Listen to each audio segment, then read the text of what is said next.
We are starting. Never mind. Good afternoon and welcome to the Lincoln City Council meeting of November 6th, 2023. Will be just another minute.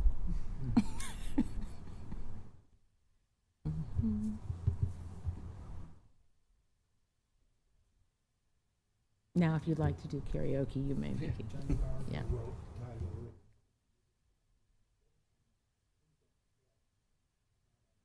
Guy who got married to his marriage.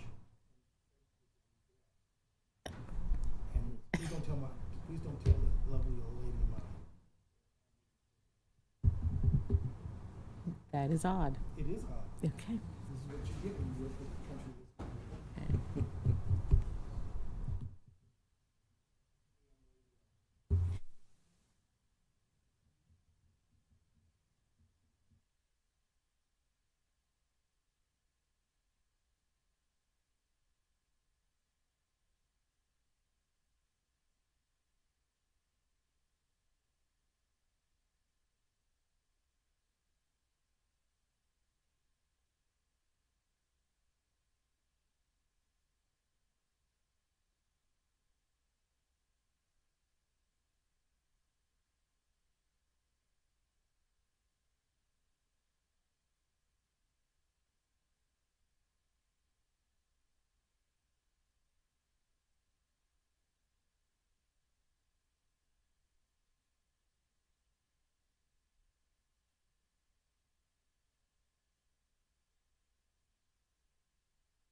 Good afternoon and welcome again to the Lincoln City Council meeting of November 6, 2023.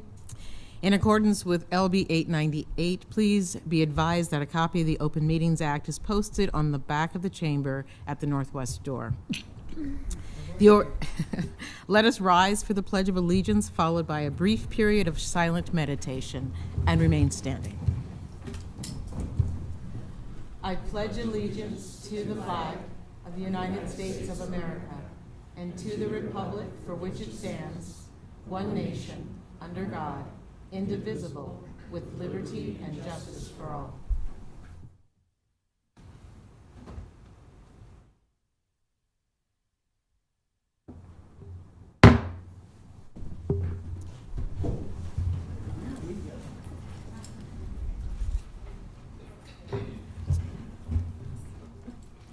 All right.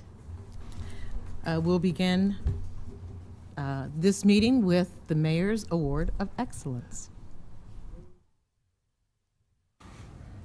Good afternoon, council members. Thank you for having me here for the best part of this job, which is to thank our amazing team at the city for the work that they do. And I'm so pleased to be standing before you today to announce the Mayor's Award of Excellence for May 2023 to a member of our city's Parks and Recreation team. Our park planner, Kaylin Nevervee, was nominated by Public Information Specialist Kat Scholl in the categories of productivity, loss prevention, and customer relations for her work to distribute hundreds of free trees to our community members. And over the past 4 years, our team at Parks and Rec has organized annual trick or tree events that have provided a total of over 1,000 free trees to Lincoln homeowners to plant on private property. And our parks team works hard to secure grants and to develop partnerships to pay for these trees and ultimately get them in the hands of residents who may not otherwise have the means to secure them. Kaylin's been instrumental in the success of these tree giveaways and many other important parks projects. In her nomination letter, Scholl praised Kaylin's ability to identify fundraising and partnership opportunities through organizations like the Arbor Day Foundation and Nebraska's statewide Arboretum. As a park planner, Kaylin is active both behind the scenes and in public. She helps to design parks and playgrounds and landscapes, while also working with park staff, volunteers, and community members to ensure that each event she oversees is well planned and well executed. She's a team player in another way, too, as a cheerleader and member of the Parks Department's unofficial kickball team, Parker's Wreckers. In her nomination letter, Scholl noted that the Trick or Treat events and others like it were made possible because of Kaylin's leadership, hard work, attention to detail, resourcefulness, and positive attitude. She went on to say that Lincoln's parks are better because of Kaylin. So I hope that you will please join me in congratulating Kaylin Neverby on her excellent work and for being such a great asset to the Parks and Recreation Department.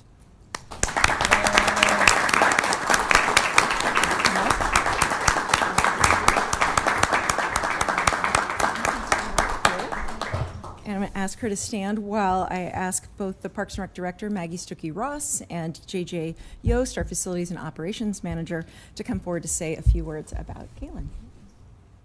You can stand right there. Face this way. Yeah.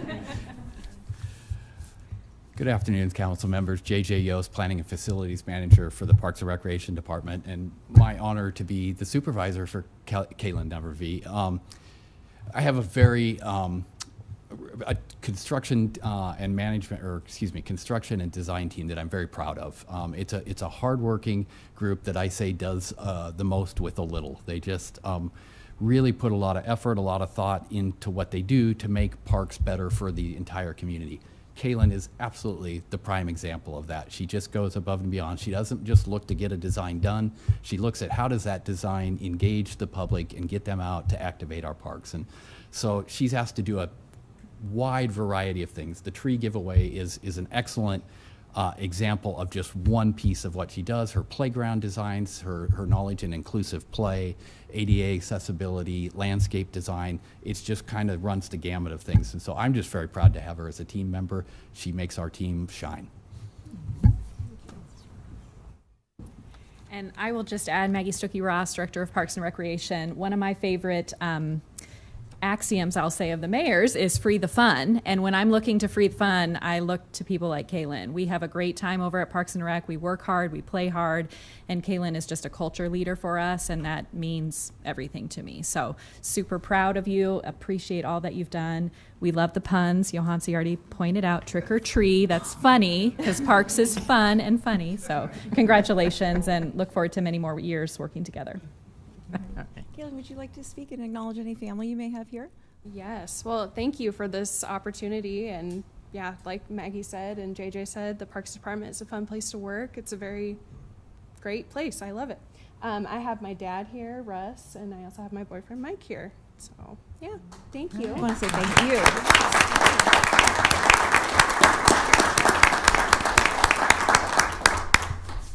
Thank you so much. All right. Thank you, Mayor. Well, I think the timing was perfect. Right next to Halloween, Trick or Treat gets recognized. And thank you, Ms. Neverby. All right, we'll continue with the business of City Council.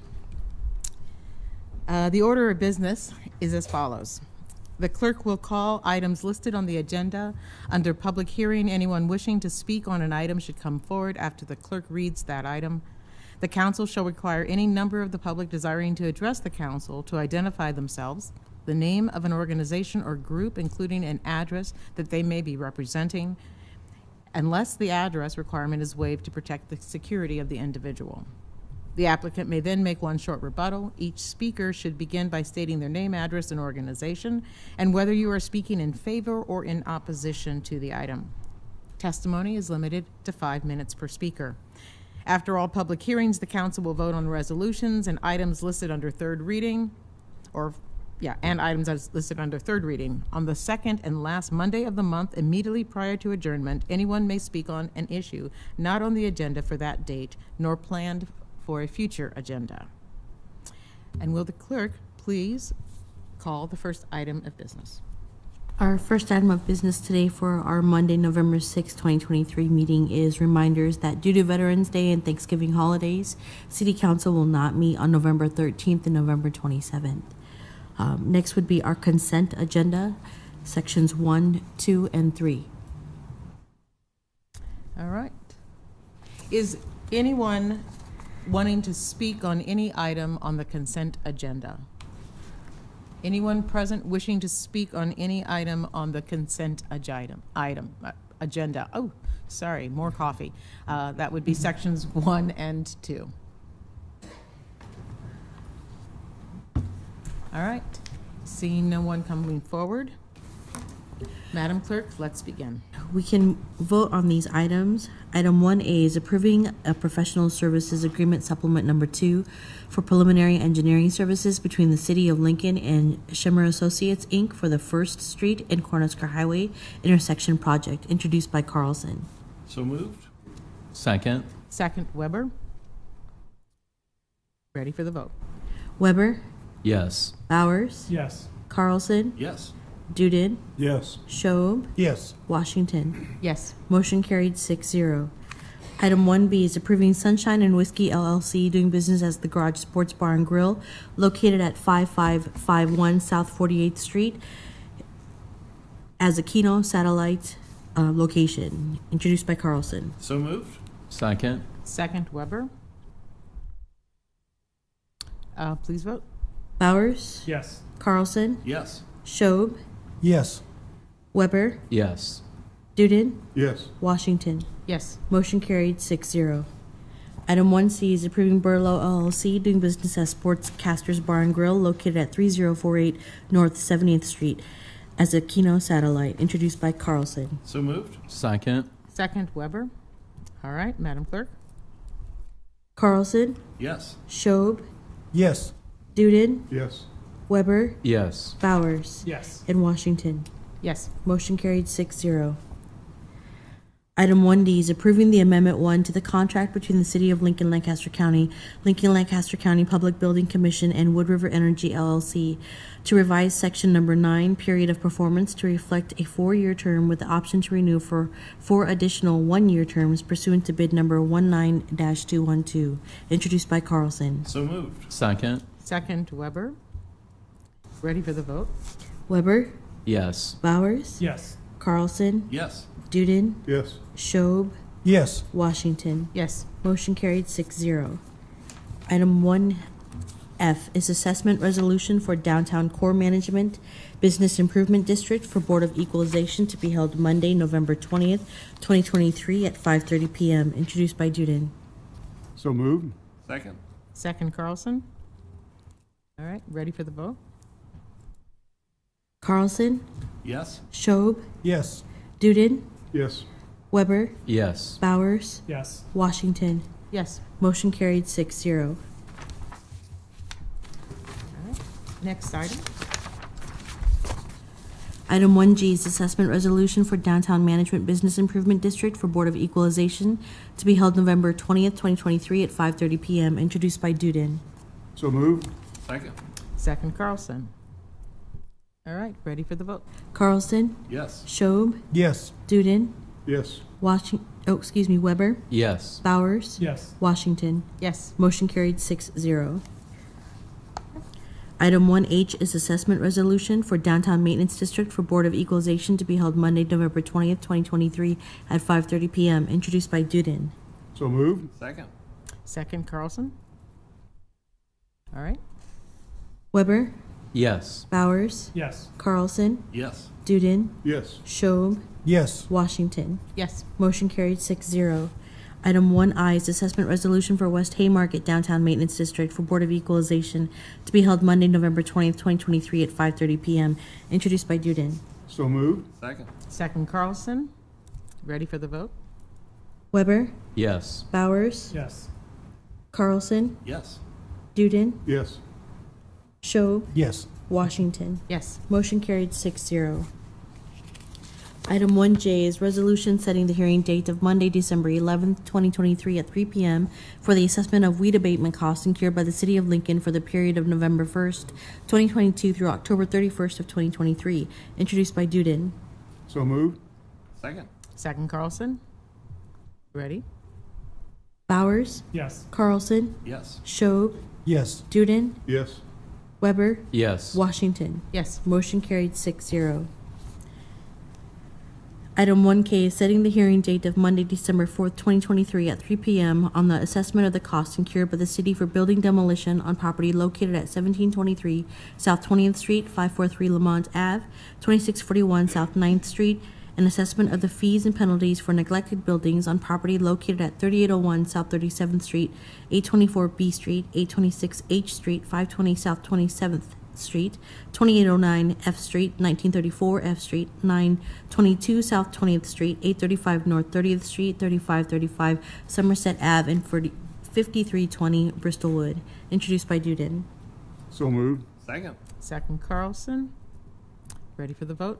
Carlson, Yes. Schob, Yes. Duden, Yes. Weber, Yes. Bowers, Yes. Washington. Yes. Motion carried 6-0. Item 1L is approving the distribution of funds representing interest earnings on short-term investments of idle funds during the month ended September 30th, 2023, introduced by Duden.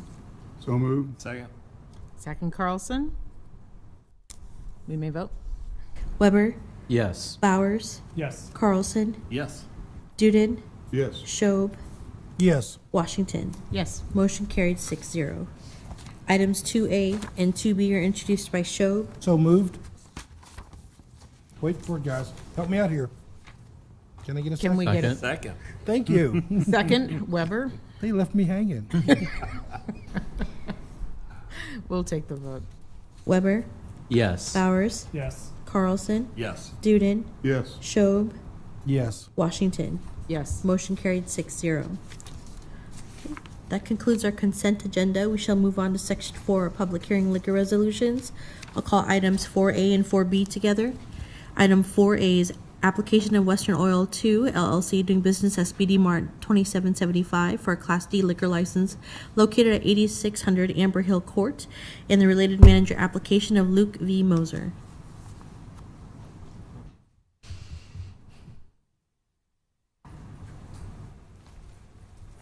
Good afternoon. I'm John Dilsaver, 23716 P Street, Elkhorn, Nebraska. I'm here to represent Western Oil too, if there's any questions of the council. Welcome, Mr. Dilsaver. Would you tell us a little bit about the application? So this location is at 8600 Amber Hill Court, clear on the southeastern part of town. It's a location that we've supplied gasoline to for several years. October 1st, we entered into a lease to where we're actually operating the location as a company-operated location. It's been in business for 17, 18 years now.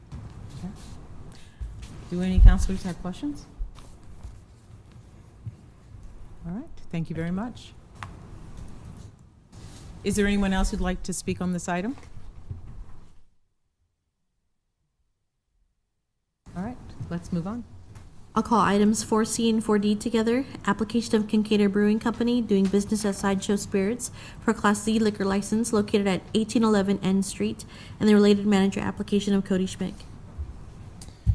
Hello, Council. My name is Cody Schmick, 1630 P Street. Kind of got a unique one for you today. We are making bourbon and American single malt whiskey at 1630 P Street, and we are out of space for barrels to store that whiskey to age. So the feds have a license that we can put this whiskey off-site within 10 miles of the production facility.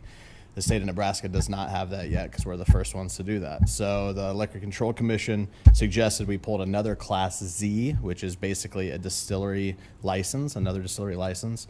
So this will not be a retail location. This will not have employees. This will not have customers.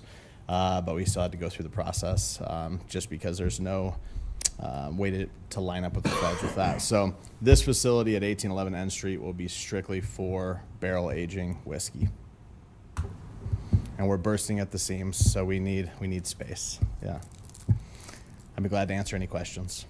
Thank you for the explanation. Yeah. Any questions? So Mr. Shep? basically a barrel house. Yeah, rick house is what they call them, but yes. Yep, exactly. So how many do you think you'll be storing there? How long do you plan to age? You know, you're going to put them in, they're going to stay there for a while. Sure. And you'll just keep adding. Yep. And you'll eventually take some out and Yeah. start selling. So we've been in business since 2019. We're sitting on about 300 barrels in our current facility. We put about 3 barrels in a week to age, so we're hoping to continue on that and then even have a upward Just trajectory. pull 3 barrels out every Yep. week. Yep, exactly. Yep. Thank you.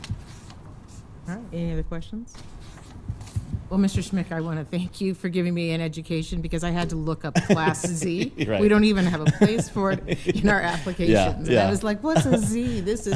I So knew it'd be a little confusing, but yeah. I appreciate hearing, learning more about that Yeah. class and understanding a little bit more about rick houses. So You bet. You bet. good luck to you. Thanks.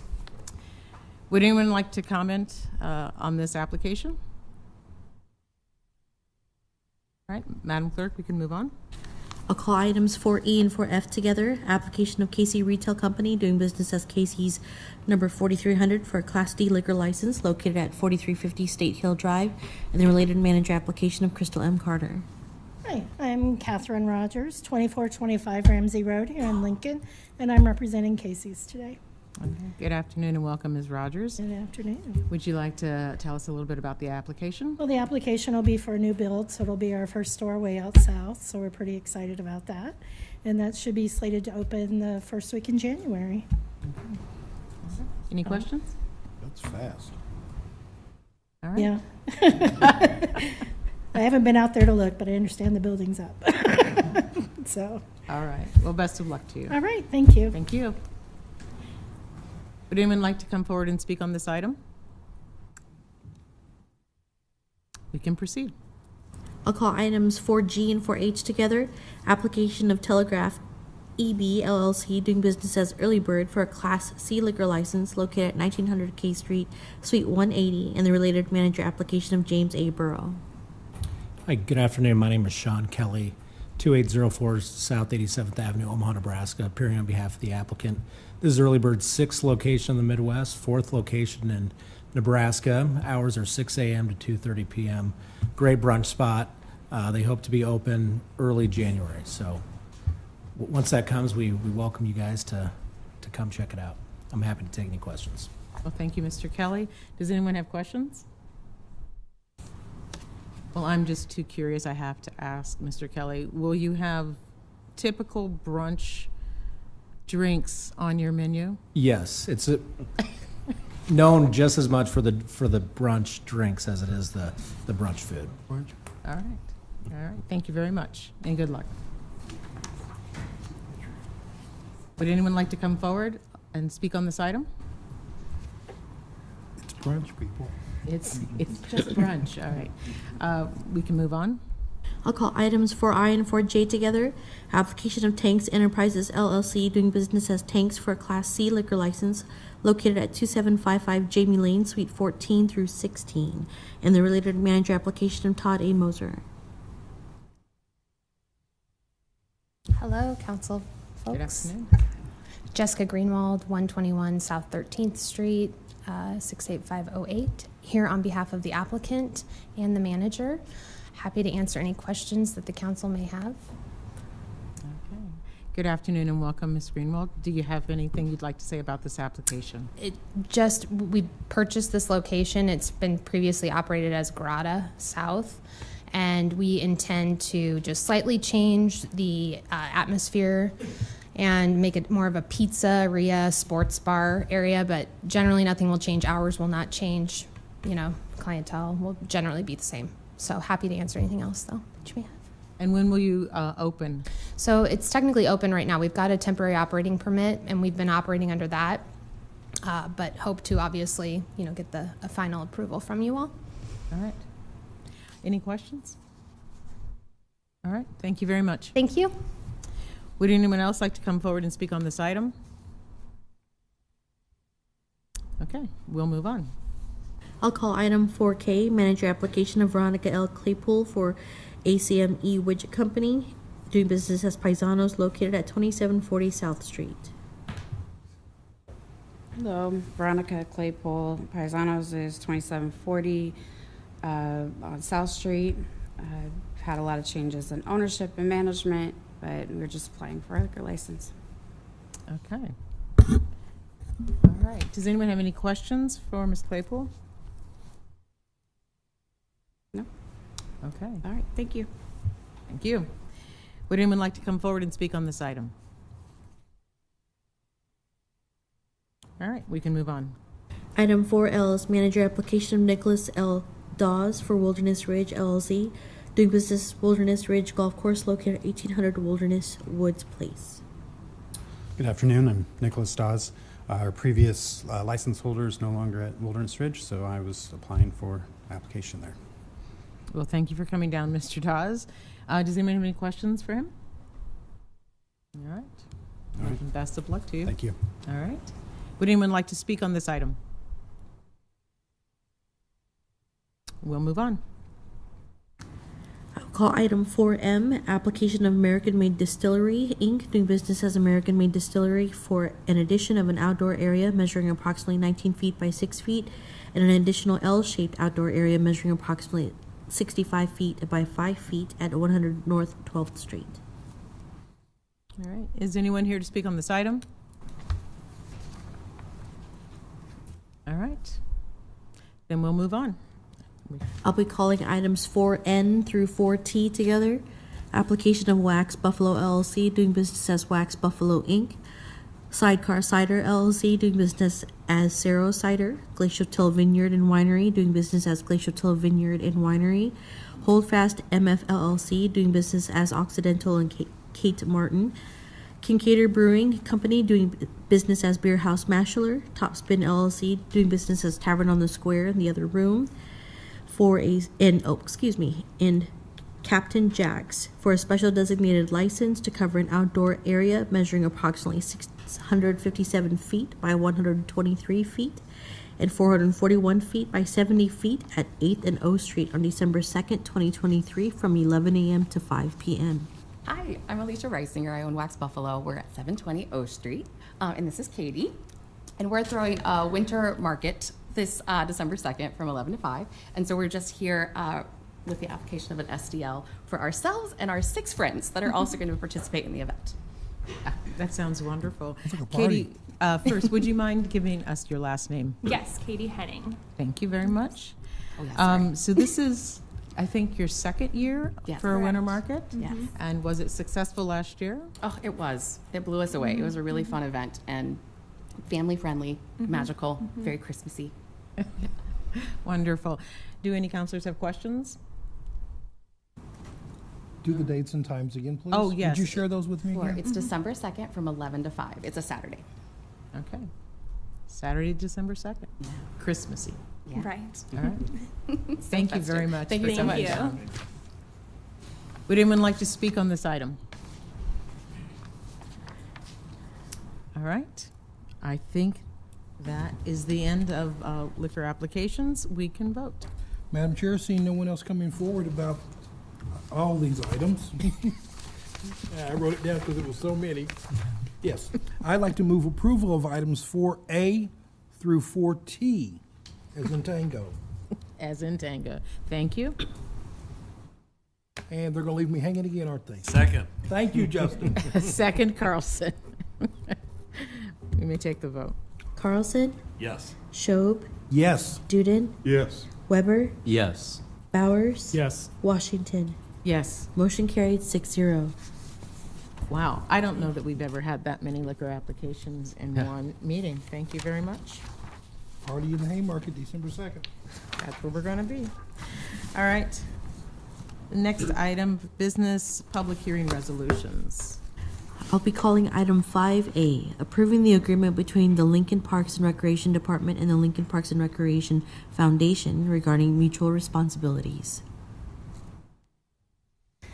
Good afternoon, Council. Maggie Stokey Ross, Director of Parks and Recreation, 3131 O Street. Randy Gordon, Executive Director, Lincoln Parks Foundation, 3131 O Street. We're roommates, I guess. That's what that is. Thank you, Director Stuckey Ross and Mr. Gordon. Welcome. Yes, so before you today is approving a 4-year agreement between the Parks Department and the Parks Foundation regarding mutual responsibilities. What that means is provisions including the use of city meeting space, co-promotion of events and activities, coordinated planning and sharing of reports. We've had this agreement in place since 2011 on 4-year terms. We renewed 1-year term last year because of the transition of my role and bringing Randy on. The agreement does not involve compensation. When compensation is involved, we do a separate agreement. So this is use of facilities, working together on projects, and sharing of information. So happy to answer any questions you might have, and Randy is also welcome and free to answer any questions as well. Okay. Does anyone have questions? Nope. Okay. Great. Well, we appreciate your support, and we'll be back with more fun things to come. Good job. Thank you very much. Thank you. Thank Yeah. you. Not quite yet. Is there anyone else here who would like to speak on this item? All right, seeing no one else, we'll move on to the next item. Thank you. I'll be calling item 5B, appeal by Aaron Bird of the Planning Commission denial of special permit 22045A to allow for an expansion of the Howley Corner CUP by 0.32 acres and to add 8 additional dwelling units with associated waivers on property generally located at 2537 Vine Street. All right. Welcome, Ms. Post. Good evening. My name is Ann Post. I'm an attorney with Rembold Ludke Law Firm. Our address is 1128 Lincoln Mall, Suite 300. So first, thank you for your consideration tonight for hearing this appeal. So first, what I want to do is introduce the appellant as LA Real Estate. This is the same developer that's been in front of you for, I think this is the 4th project in the last 3 years. This developer has built their niche working with infill redevelopment projects. Those include 25th and Vine, 23rd and Y, 27th and Star, and I believe this is the 4th one, where it has generally acquired underutilized properties, the idea of building density and creating more housing within Lincoln City limits, utilizing existing infrastructure. So those previous 3 projects have been approved in the last 3 years. Today, we're in front of you with this project that is generally at 26th and Vine Street, or 26th and U, however you want to look at the addressing. So this property generally fit what LA Real Estate looks for in a redevelopment project. Why is that? Because we have 2 parcels here. One is vacant. The other had a burned down house on it that has since been demolished by LA Real Estate in anticipation of redevelopment of this property. This property has multifamily housing on the north side across Vine Street, also multifamily housing on the west side, while there's also some multifamily scattered throughout the area. It's on other sides, it has single family housing. This is a transitional area. It's zoned R6.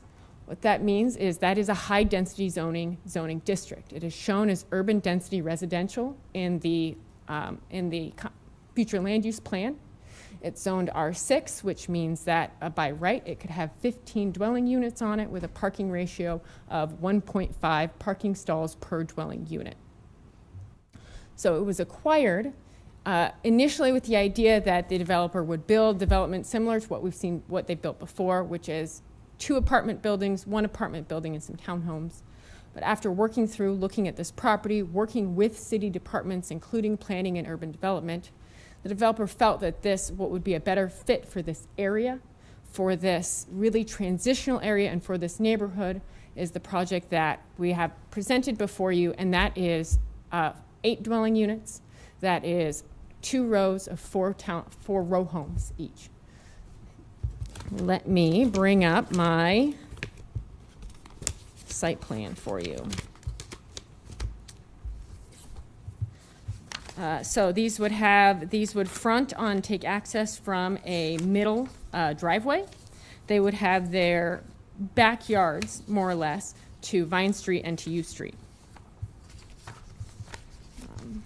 Here we are. All right. These would be 4-bedroom units. These would be 4-bedroom units. What this provides is additional housing that meets the goals of the comprehensive plan for infill development. For additional housing units, that utilize existing infrastructure such as our existing roads, our existing sewer and water lines in order to get more housing in Lincoln utilizing existing infrastructure.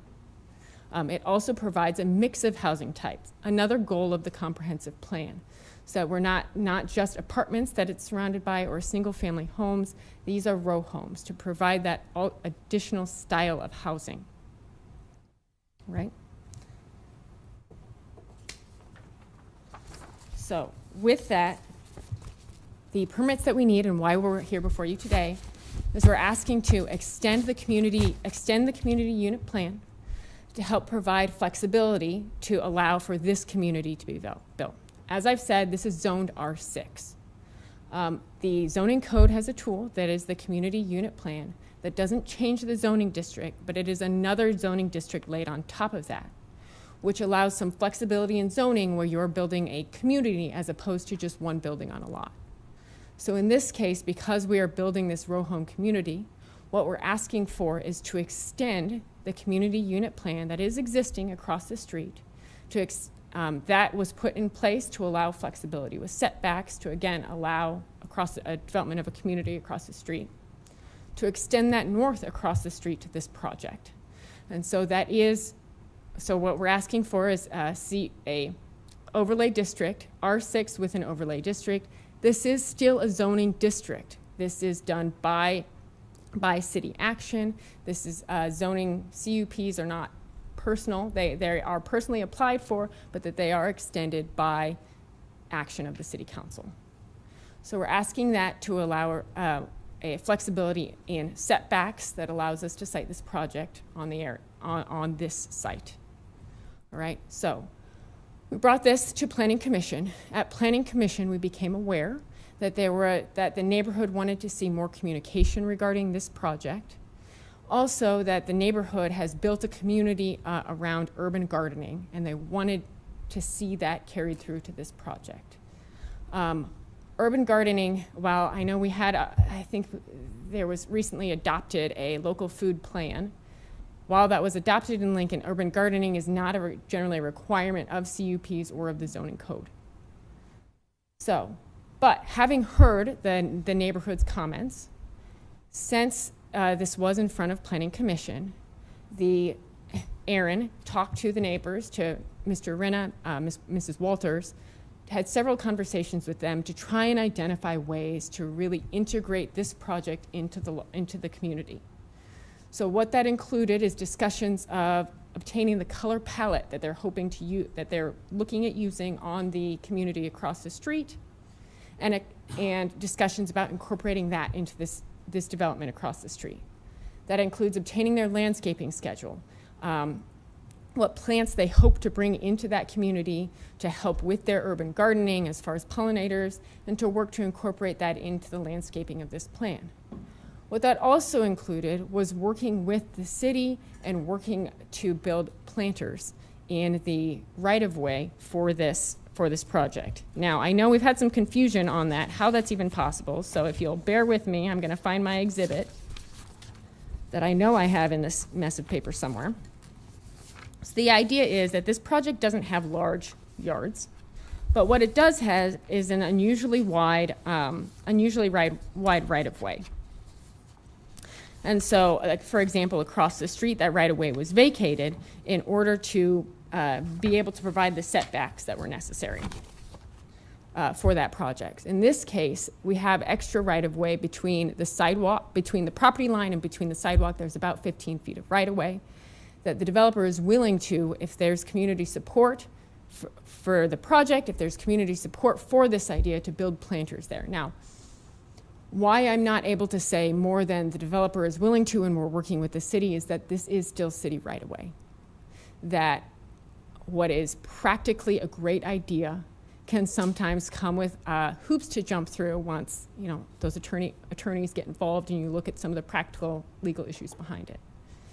And so we're working towards that. We're willing to work with that with the neighborhood support of this project.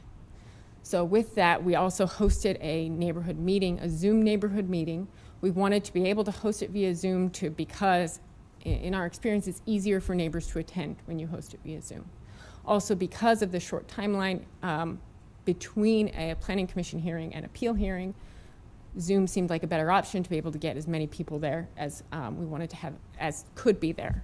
So we worked with the neighbors who testified at the hearing to make them aware of that, provide them notice, to ask them to invite anyone that they thought might be interested, and they were wonderful in providing us a list of names of people in the neighborhood that may be interested in attending. We provided notice to the neighborhood groups in the area, and we held the meeting on November 1st. I'll say at that meeting, generally we were able to talk about suggesting our efforts to try and incorporate the community into this development. The feedback we got on that aspect was an appreciation of the efforts and understanding that we're trying to do what we can to both bring this project into the community, to try and pull on those community elements while still developing this.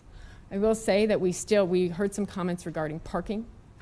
This project provides 2 parking stalls for every dwelling unit. As I mentioned, in R5 multifamily housing requires only 1.5 parking stall per unit. So this goes over and above the minimum required code for parking. We heard some concerns that there would be more traffic in the neighborhood. I mean, we are building 8 units here where previously it was a vacant lot. I mean, there will be some increase in traffic, but we are providing those parking stalls over and above requirements. What we're also doing is we're providing one driveway access that is just as close as we can get to Vine Street, and we're removing an access off Vine Street that's not in conformance, well, to better conform to LTU's requirements, to LTU's preferences as far as driveway accesses on Vine Street. I think now the last question is, would we have benefited from more time between Planning Commission and this hearing, and between our neighborhood meeting and this hearing? I think maybe yes. The answer is, but there is the requirement that when you appeal, the hearing be held within 30 days. And so that's where we scheduled the neighborhood meeting as soon as we could to both provide enough notice so people could attend, but also to get it before this meeting. From the feedback we heard at that meeting, we heard an appreciation of efforts to incorporate this, to do what we could to bring elements of the community into this project, and therefore we came forward to this hearing. So with that, this project brings more housing to Lincoln in conformance with, it meets several elements of the comprehensive plan. It brings additional housing units. That is something that Lincoln very much needs. I'm proud to be a part of this project, and I really hope we can have support of the council, but I'm happy to answer any questions you have in regard to it. All right. Thank you, Ms. Post. Does anyone have questions for Ms. Post right now, or Councilman Duden? Ann, yes. Do you have a picture of the planter area, that sort of thing? Because yeah. Isn't normally the sidewalk setback from the street approximately about 5 feet? And this is approximately maybe 15, 20 feet? I was certain I did. I'm not finding it here, though.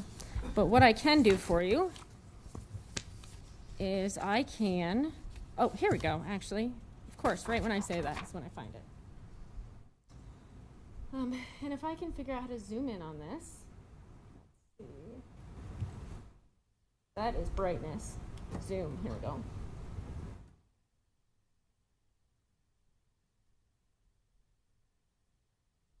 All right, so what you can see here, up here is the property line. Here's where you have the sidewalk. So we have the very wide right-of-way in between where we are proposing to be able to site those.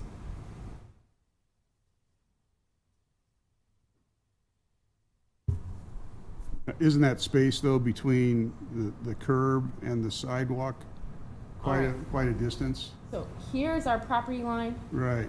Here is the curb. Here's the side, this is the sidewalk right here. So actually there's quite a distance between our property line and the sidewalk, and then quite a distance again between the sidewalk and the curb. Right. And so that's where we have the unique ability, should we get LTU's blessing on it, the unique ability to do this because there is so much right away there. Yeah. That sidewalk's been like that for years because I patrolled that area when I was a policeman, and it's set back a long ways from the street, so. Correct. There's no proposal to move the sidewalk. That is where the sidewalk is currently. This is an area that has very wide right-of-ways. Like I mentioned, on the south side, it was actually vacated as a part of the redevelopment project there to be able to provide that larger lot, to provide the setbacks in conformance with the code. We weren't able to do that in this case, but that's where we do have then the right-of-way that we hope to be able to utilize in this way. And isn't 26th Street dead end, right at Vine? 26th Street, great question. Yes, it is. It's open at 25th and 23rd, 24th and 26th are. Right. Oh, and then if we zoom out. Your map of the area.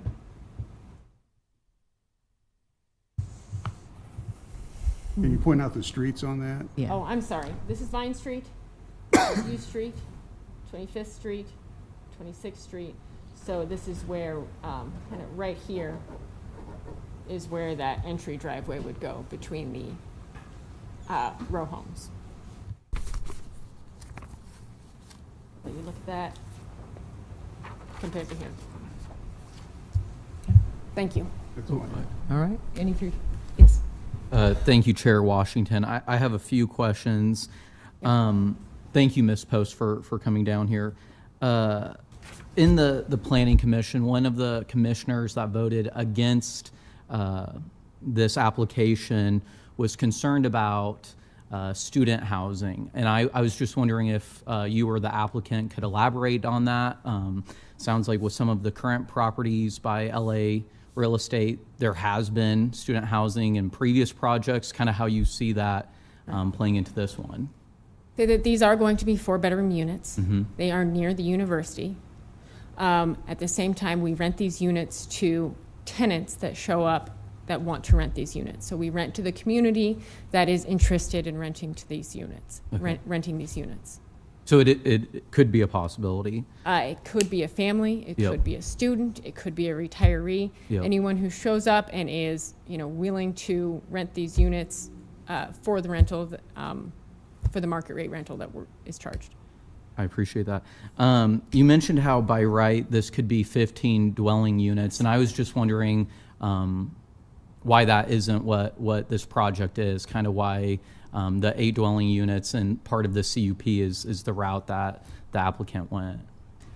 Yeah, because the applicant, after they acquired this piece of property, as they first went to go talk to the city, as you normally do, to say, how many dwelling units can I get here? Are there, maybe whether you do that before or after you, that's a lawyer question. Anyway, but anytime you're developing, go to the city to say, what kind of restrictions on here, what do I need to do? And in those conversations with the city, I understood that it was the preference that to look at that mix of housing as opposed to the just apartments. They were looking at an area that has lots of multifamily. It has a lot of single family. What it doesn't have is this row home style housing.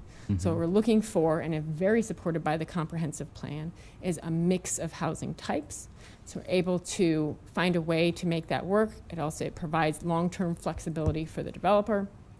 And so it seemed to be, even though a lower number of units, given flexibility, given in long-term plans for this project, that it would be a good fit. Okay, thank you. You said that the applicant became aware at the Planning Commission that there was some neighborhood opposition. I was just curious of why that is. Were there not previous conversations with community stakeholders that were a part of the CUP? Right, so I will say that with this, after conversations with city departments, this being very in line with the comprehensive plan, having very strong support from the city, I think that there was not a sense that there would be opposition from the neighborhood.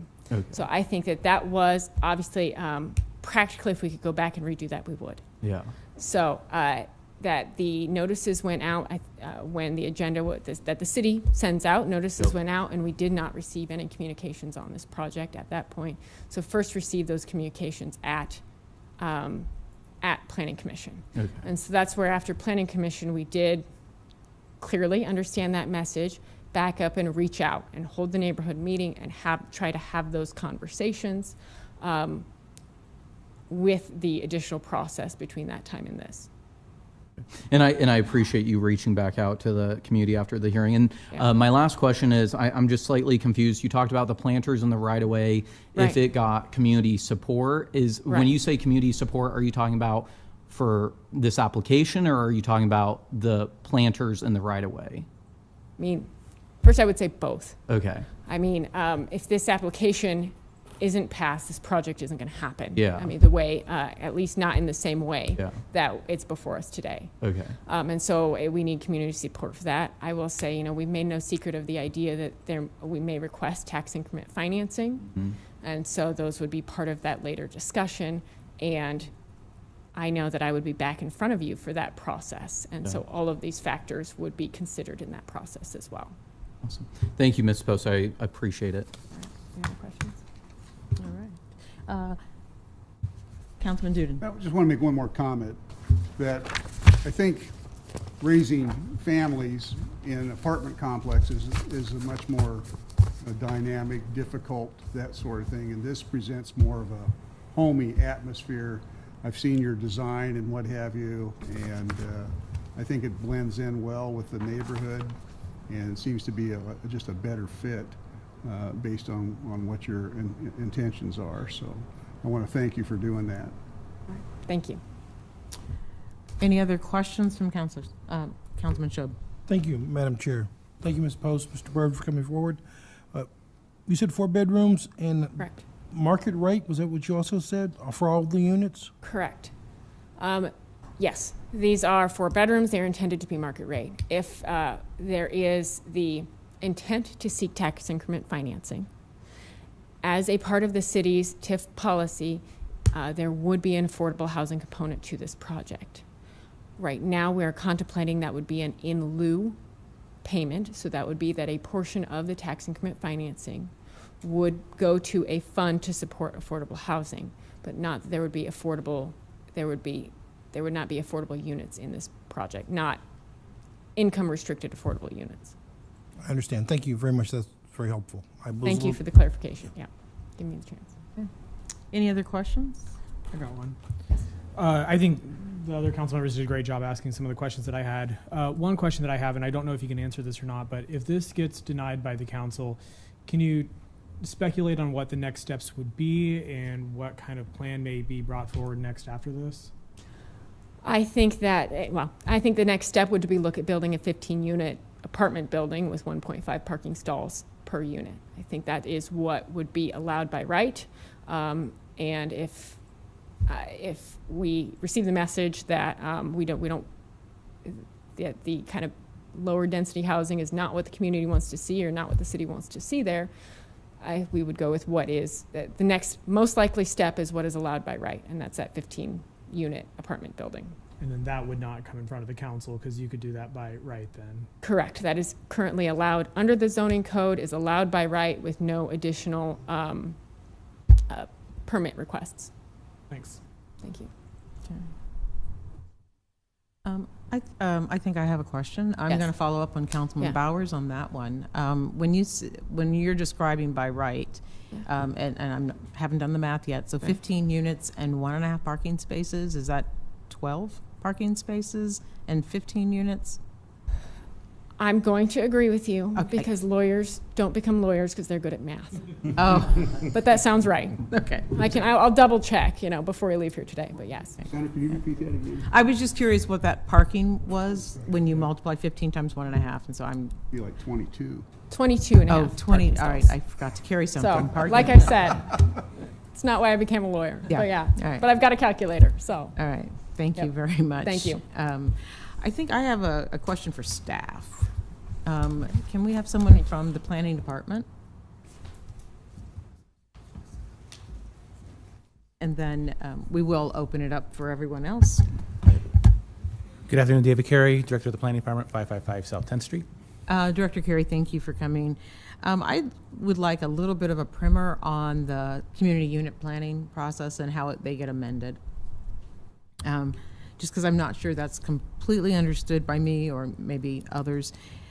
So the community unit plan we looked at a few months back for the Holly Hamlet had been built on a set of premises around, sort of architecture that fits within the neighborhood and community gardening. And just in this discussion, I'm aware that there's a palette of colors that the original applicant on the CUP has developed for this project.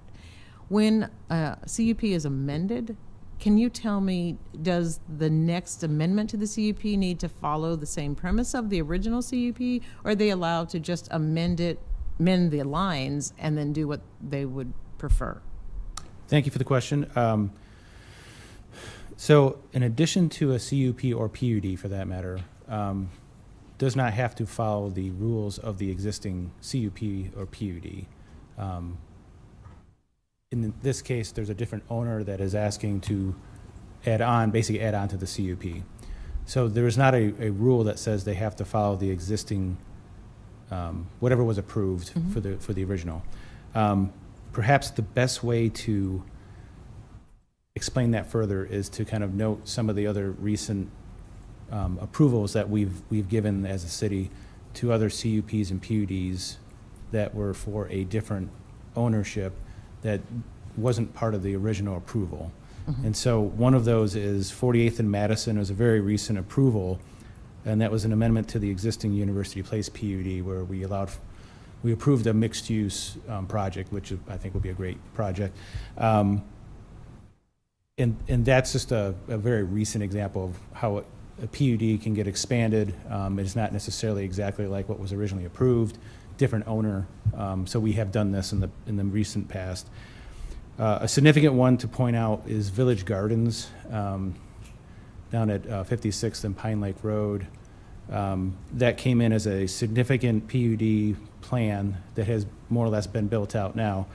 That was added on to going further to the south by a different developer, different builder, and has provided a very different type of housing than what was envisioned in the Village Gardens. So they added on to that PUD as part of just a way to get approval and to have some flexibility, which is kind of the point of CUPs and PUDs.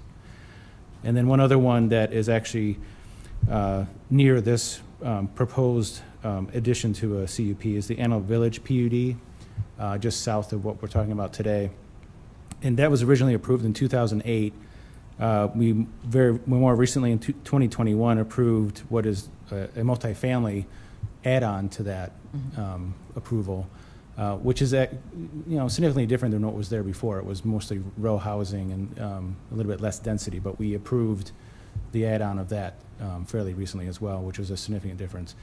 I do think it matters to try to coordinate those things, but to get back to your original question, it's not a requirement to do the same type of development. Okay. And then off the top of your head, because I didn't give you any prep on this, can you tell me what the height limitation is in R6? I am not going to be able to pull that off the back of my head right now. I can get that before we're done today, but what I know is that what's being proposed is within the realm of what would be allowed. Okay. All right. Thank you very much. Does anyone else have questions for Director Carey? Councilman Chubb. Yeah. Thank you, Madam Chair. Thank you, Mr. Carey, for coming forward. Help me. CUP, Community Unit Plan. What keeps Mr. Byrd from doing his own on this location? What are the how do we know it's a community unit? Yeah. CUP. Very on-point question. So we do have some minimum acreage requirements for a CUP, and so there's a limitation for the current owner, Mr. Byrd, to do that on his own. So that would be, and that's often part of why there are additions to CUPs to kind of build off of what's already there, so that you meet that minimum size requirement. So that's really kind of the answer to that question. So his size, the property he's developing is not big enough to be allowed to use the CUP model? Correct. So does he have to be adjacent to? Are there other CUPs in this neighborhood? There are, yeah, nearby. So yes, the basic sorry, answer yeah. is to, I think there's if one you're going to to the add on west. to a Yeah. CUP or PUD, you have to be at least adjacent to it, because otherwise it wouldn't make sense and it wouldn't really meet the requirements. I was thinking there is one just located to the west about 2 blocks. Yeah, there are other ones in the area, but adjacency matters when you're trying to formally add on to an existing one. So are there other, what are the restrictions or what are the advantages of having a CUP over? Well, in this case, the reason why there's an advantage to be in the CUP is that it provides the opportunity for flexibility for the existing setbacks in the zoning district that's there. And so what is being proposed with this project allows it to not have to meet all of those setbacks, which is very typical for PUDs and CUPs. And that's the reason why this proposal, when it came to planning, we felt good about it in the sense that it was a good idea, because it's a little bit, it provides a different type of housing type in this area that otherwise really wouldn't fit on that lot by itself without the flexibility.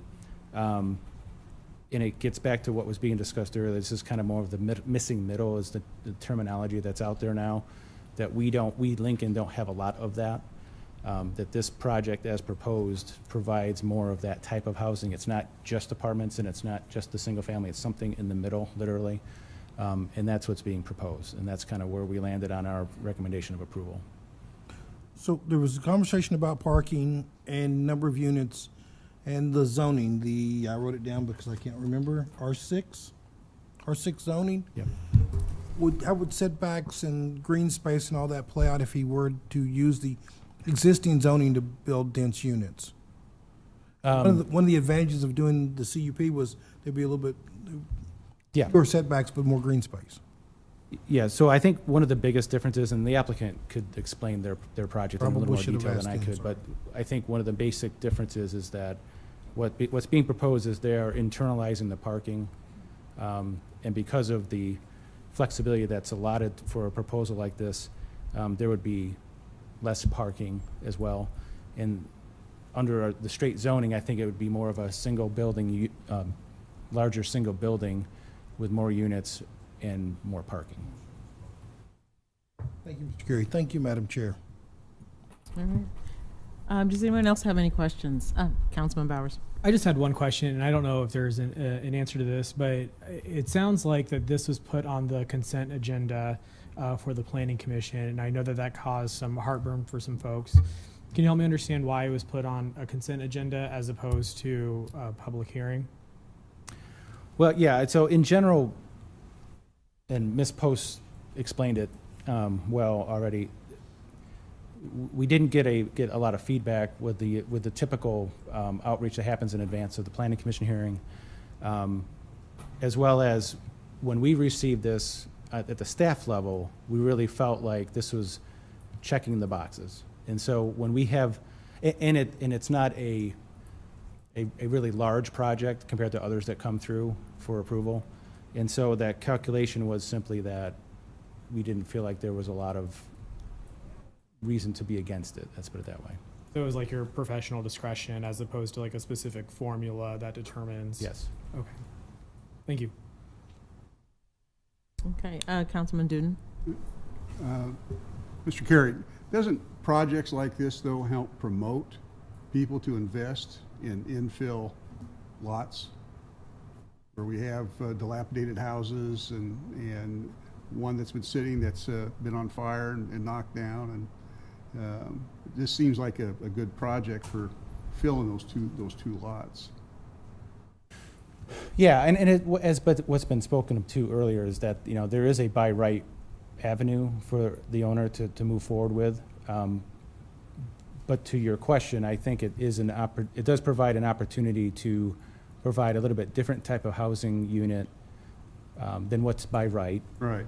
So getting back to the recommendation of approval from staff is that's part of that thought process that we had, which is it does kind of bring that missing middle option into the picture. Into the neighborhood, yeah. All right, thank you. Sure. Seeing no other questions of staff? Sorry. That's fine. This question that I kind of had going on back and forth in my mind. So, staff recommended approval, Planning Commission recommended denial. Can you help me kind of bridge the gap between those two things? And I read the reports, but in your professional judgment, can you help me understand kind of like where that miss happened at with Planning Commission and planning staff? Yeah, it doesn't happen very often, which is good. So I think what I believe happened is that there was testimony at the hearing that was compelling to our planning commissioners, and so they were taking that into account as they were talking about that. Standing here before you, I will tell you that the staff recommendation is still approval. Thank you. All right. Thank you, Director Carey. Thank you. And I believe we're going to open this up to the public. So I know there are a number of people here who would like to speak on this item. We won't take all of one and all of another, so we're just going to let folks approach. And after we hear from everyone who'd like to speak on this item, then we'll ask the applicant or the appellee to come back before us for a rebuttal. And with that, the first person who'd like to speak on this item. Hey, councilors. My name is Wayne Mortensen, Mortensen, CEO of NeighborWorks Lincoln at 2530 Q Street. Speaking today on behalf of the organization responsible for the original CUP, as well as the 3 future homeowners of the homes we'll be developing immediately across the street, 2 of whom will be permanently affordable homeowners, 1 of which will be a market rate home. I'm speaking today in opposition of the project and then in support of your declining the appeal and siding with the unanimous decision from the Planning Commission. We're opposing this on 3 grounds: no collaboration, no relationship to our current CUP, and no capacity within the neighborhood to host the proposed units. The first point, I think, has been well explained already. The first we'd heard about this project was when we got our notices from the Planning Commission that this had been put on the agenda. We don't feel that's a responsible way to do development. That's never how we would do development of this kind in a neighborhood, and the residents, led by Tim and Kay and many homeowners in the area, probably deserved to at least be able to see the project ahead of time, provide feedback. To my knowledge, nobody ever saw the multifamily options that were said to be developed and turned down by the developer petitioning today. The second item is that it feels like for us who've done a lot of these that the CUP process is a bit broken. The 2 hardest things about a CUP process is to put 1 acre of land together and to spend the money to effectuate the initial CUP. It's taken us 9 months and $25,000 as an organization to put this together. And it's our feeling, and I understand that the planning director probably understands the rule of the law better, but it's our feeling that any additions to the work that we did should be a further extrapolation of the intent, the tenor, or the tone of the CUP that was developed. It seems like that's why that's an administrative decision, because that was something that was weighed and understood. This development does none of that. It's not a row home design. It looks like an apartment building that's subdivided into 4 units. If it were, we probably would not be here.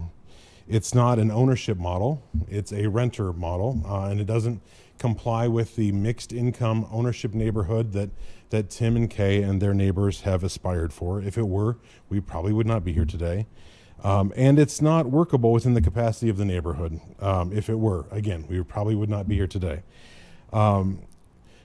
The developer and Ms. Post were kind enough to have a meeting following the outcry at the Planning Commission, but they refused to commit to owner-occupied structures. That alone would probably reduce all of the objection to this project. A 4-bedroom unit with 1 family means 2 cars, quite simply. A 4-bedroom unit with college students means 4 cars.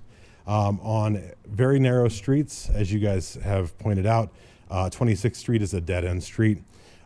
These 32 cars, these 8 units, will be served exclusively by that one dead-end street. There are neighbors here that live on that street that are very concerned about what that will do to their neighborhood.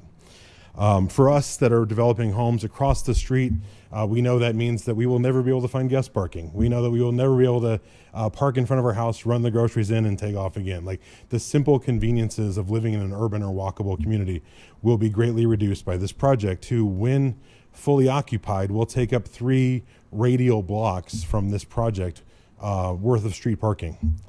These streets in this neighborhood can't support parking on both sides plus a drive-through lane. That's just where we're at. We can't access Vine because we're too close to 27th. That also would have helped. We understand the intent we now understand the intent to be 8 4-bedroom rentals. It's been said repeatedly in the early phases that these could be sold to owner-occupied buyers. We now know that's not the intent. It was a little curious why that was for so long part of the narrative.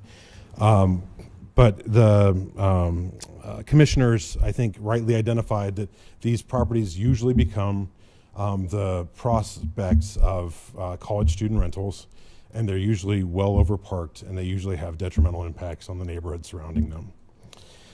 The 16 cars that are unparked will have to go somewhere, and there's no district parking or remote lot possible in this part of Lincoln.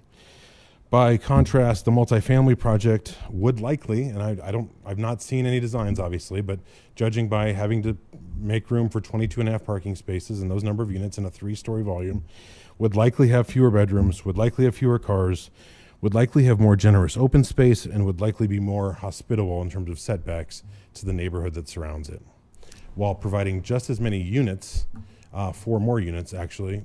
So the number of households would be slightly increased if we're talking about 1 household per unit. You've reached your time limit. Okay, I'll just say the Planning Commission opposed the project unanimously, 7-0, and we hope the council will respect that decision.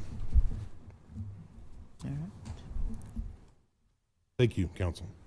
Thank you, Mr. I Mortensen. got a question. Oh, please. Okay, so you said that if these were homeowner or owner occupied, that would eliminate a lot of the concerns. Mm-hmm. Help me understand a little bit about why that would eliminate concerns when, like, the infrastructure issues would remain. Because there would be half as many destination trips to and from the facility. A family of 4 or a family of 5 in a 4-bedroom home, row house, has half the number of trips, actually a third the number of trips, than a 4-bedroom rental does. You basically, as a civil engineer, look at an apartment project and you think every bedroom is a separate tenant, and in Lincoln that means a separate driver, unfortunately. So we're looking at half as much trips, half as many cars to park, and half as many people coming and going throughout a day. So if they're rental, then that is half as many trips as opposed to if it was owner occupied. True, yeah. And is that like a gut feeling, or is that like a study? No, it's an industry standard for projection for trips that are to and from an origin point, either ownership or rental, based on the number of bedrooms. And so also help me kind of understand that, because in your email earlier it said 12 units. It sounds like the amount it could be is 15 units. Mm-hmm. Though, I mean, in my mind, those would just as likely go to college students also, right? Sure. So I'm struggling to understand how going from what it's being proposed to going to a apartment building alleviates the concern that it's college students. And to be clear, like, college students need a place to live at too, right? Like, I mean, I feel like sometimes when we're up here, we get a little carried away about how much we say college students are a detriment to our community. Sure. No, but we they love need a college place students. to live too. There are a lot of our home buyers. Help me understand, like, going from rentals with what's being proposed to rentals with 15 units, how that alleviates your concerns. Perfectly reasonable question. So the development that's allowed by right would fit in to the neighborhood fabric more successfully because it would be observing the same setbacks that the other Vine Street project has. It would require a surface parking area. In the case of 15 units of 22.5 units, 23 units, in order to accommodate the zoning code that's required there. And so the amount of open space, the amount of setbacks, and the amount of building would be far more humane to the existing fabric of that community, and be able to concentrate housing and parking ideally off of U Street instead of off 26th, which is the one-way dead end. So you're saying, like, with an apartment building, there would be surface parking that would be available.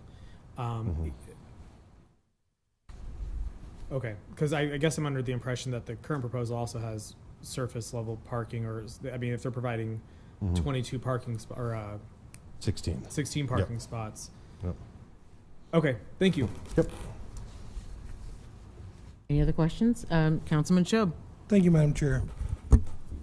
Mr. Mortensen, thanks for coming forward. When you started your conversation with three things, collaboration, process, and workability. Collaboration, let's see here. Collaboration, relationship to the CUP, and capacity. Capacity. You said something about workability too. Yeah, within capacity, the ability for this project to be workable within the current neighborhood is very limited.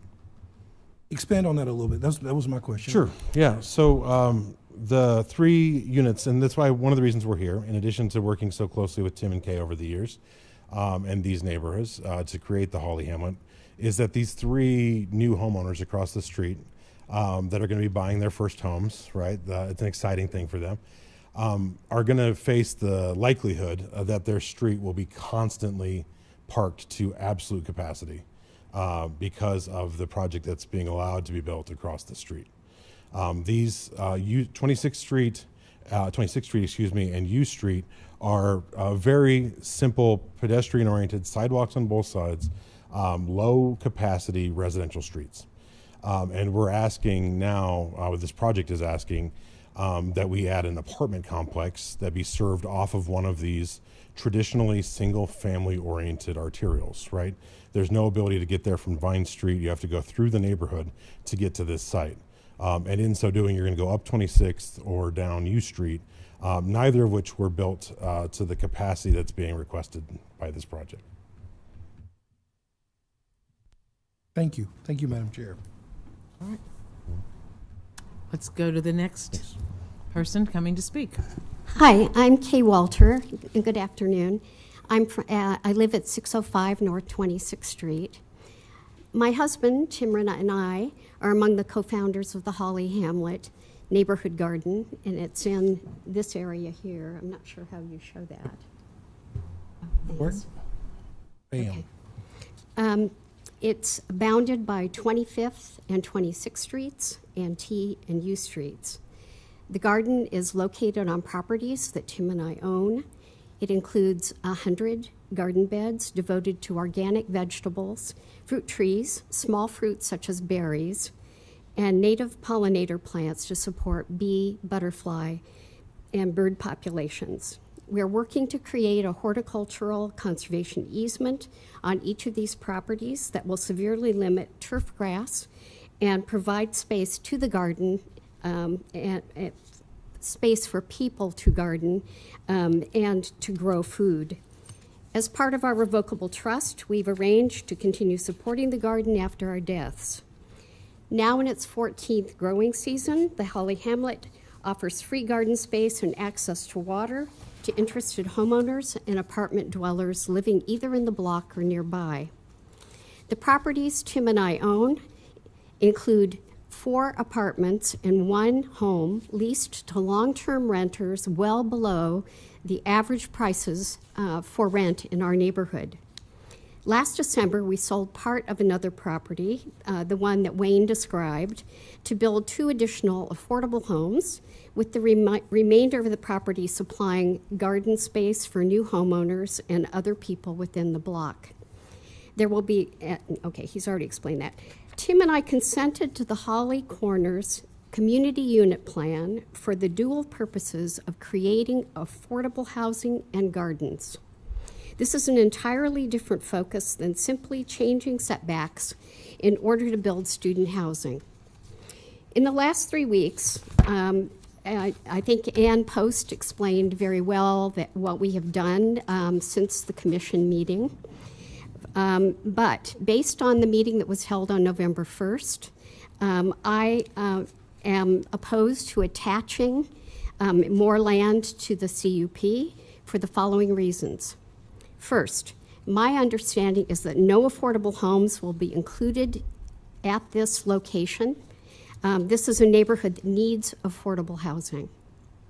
Second, the developer has said that the 8 4-bedroom townhouses that he would like to build will be sold or likely be sold to investors for student housing, and that they will most likely be rented for $1,700 to $2,000 a month. Each student housing rarely supports the stable occupancy that promotes strong neighborhoods, and at those rents, there are likely to be more than 4 renters per townhouse. Third, at the meeting last week, it seemed unlikely that the developer would add a deed restriction to ensure that gardens would continue once the townhouses were sold. The garden space or planters that are being offered by LA Real Estate are in the right-of-way. As it currently stands, investors marketing to students will be responsible for maintaining the right-of-way, and I doubt that they will want to change out soil in planters, which will be necessary to prevent soil diseases, or to allow tenants to garden directly in the right-of-way, since that's going to impede mowing. The developer intends to have an HOA, as I understand it from a message I got from Ann Post that showed dimensions, and it also mentioned HOA under it. So instead, what I think will happen rather than gardens is turf grass, something we're generally opposed to because it typically requires chemicals such as fertilizer and pesticides. Such chemicals are incompatible with bees or other pollinating insects and not advisable for growing vegetables. Finally, the Holly Hamlet is part of the Holly Historic District.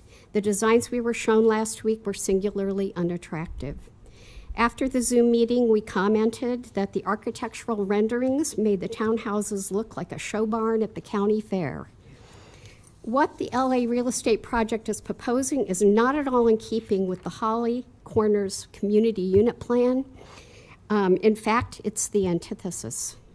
I urge the City Council to not approve an attachment to the Holly Corners Community Unit Plan for this project. And I would also like to add that there are townhouses at 25th Street already. So the Shalimar, many of you may know that. So it's not new to this neighborhood.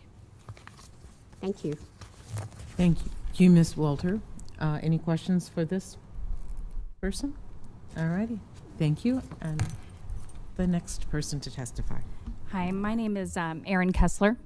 I live at 644 North 26th Street, 26th and U. Yeah, we bought our home from NeighborWorks back in October of 2011, so we've been there a while. The project that Aaron Bird wants to build is like catty corner from me, like 50 yards or so from my door. I do agree we need more housing.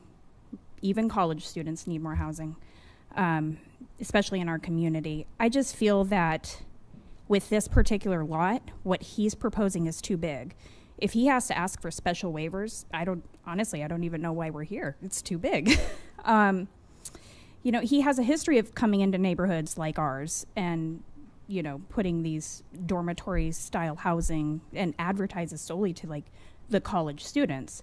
And even on his Facebook page, he mentions that, you know, he can, you know, you can have, that people can rent about $500 per person.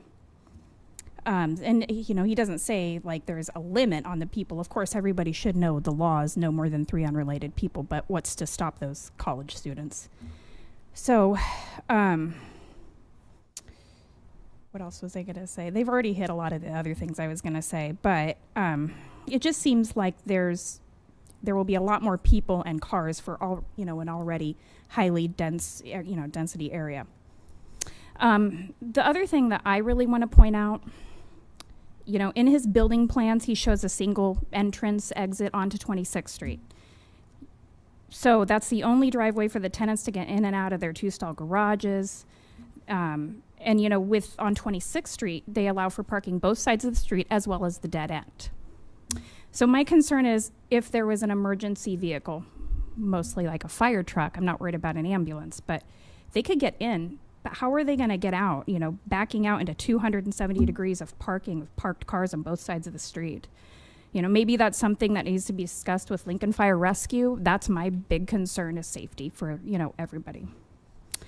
You know, and it's frustrating to me. I feel like he came in trying to piggyback on the CUP that, you know, Tim and Kay worked so hard to build over the years in this community.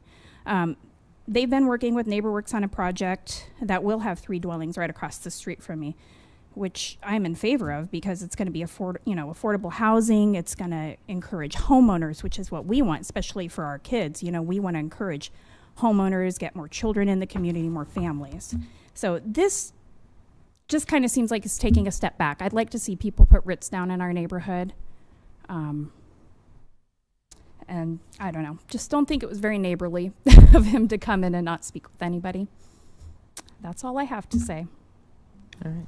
Thanks, Ms. Kessler. Yeah. Any questions for her? All right. Okay. Thank you. Dan Kessler, 644 North 26th. Am I able to pop this on up real quick? Mm-hmm. Perfect. It magically happens. All right. A lot of the stuff has been touched on, so it'll be pretty short. But as far as the intent to rent to students or just random tenants, whoever it may be, this comes directly from LA Properties Facebook page. Could you? I can zoom in. Zoom in on the print. The only things I have added are the bold to make it obvious that was written by me here. But the kind of things I highlighted is affordability, $500 or less per person, which we touched on. No mention of the city's rules regarding 3 unrelated people on a lease or not, et cetera. And advertising it directly to the students, direct to market kind of student advertising is what it seems like to me. And then just the parking, which has been touched on, but parking is likely going to be for 50% or less of the vehicles that are going to be on the property. And I mean, just by 4 bedrooms per unit and the rental goal of $1,700 to $2,000, it's going to lend itself to probably at least 4 cars per unit for parking. And I just want to second NeighborWorks. I haven't met Wayne because we got our place 12 years ago. I don't know if he was there then, but NeighborWorks is the reason we are there. Tim and Kay helped create that neighborhood with, you know, city funding, NeighborWorks funding, and that's the reason we're there. Our children are growing up there. And the parking safety is going to be a huge concern for them. They like to walk over to the gardens, get food, pick strawberries. They ride their bikes over there, and it's going to be a concern with a lot more cars turning the dead end, turning the corner. And then as far as there was expressed interest in TIF financing, and then the concern is that doesn't go back to the neighborhood, which they did discuss, but just to highlight it again. And my wife touched on the emergency vehicles. There should be a discussion, I think, with LFR, the LPD, or to see if that's feasible for them to get in and out of there. And I guess, yeah, we are, just a second, we are for the more housing and affordable housing. We're all for almost every NeighborWorks project that we've seen, and especially one across the street from us, but thank you. Thank you. Any questions? All right. Thanks for coming down. Hello, I'm Carol Mathias at 545 North 26th Street. And I am probably the longest term neighbor in the neighborhood. My husband and I have been there for over 40 years. And quite frankly, when we did move in, it was just a place to live. And it was the way the neighborhood was. It was a common attitude that you had quite a few slip-ins, that had a lot of people that were transient and just in between classes, in between jobs. This is someplace they landed. We saw the neighborhood, a lot of beautiful houses torn down to make room for slip-ins. We saw a lot of problems that came from too dense of an area of population. We saw houses that became just nothing more than party houses. and people who were in the neighborhood when I moved in, seen the values of their homes go down every year because of these troubles. But I gotta say, in the years that we have lived there, thanks to a number of partners, we've gone from just a place to live to a place to thrive. And that's what I would like to address, that we are a thriving neighborhood. Some of it has been because of individuals who have come into our neighborhood and invested in their homes, raised their families there. And we've seen the opportunities for generational wealth to be accumulated and then passed on with these properties. We have had great the city council with policies that they had to help invest in our inner city neighborhood. The Lincoln Police Department was really integral in helping us to attack some of the party houses. And we also have NeighborWorks that has come in with a great long-term plan to help people connect with housing, a place where they can live and thrive. And that's what our neighborhood has become with community gardens, etc. We are a neighborhood of people who thrive together. We raise our children together. We celebrate the life's milestones with each other, improvements to our homes, our retirements, our weddings, our kids getting married. It's been a great place to live. And, you know, a neighborhood is more than just palettes of colors and community gardens. It is the people who are there. And we ask you to continue the policies that you have had for the last 30 years of investing in our neighborhoods. I do know, since I am also a landlord, there are housing issues here in Lincoln. But I would encourage Mr. Byrd, as well as the City Planning Commission and the council, in finding an option that still is profit motivated, because I was an economics teacher. I know, and I am a capitalist.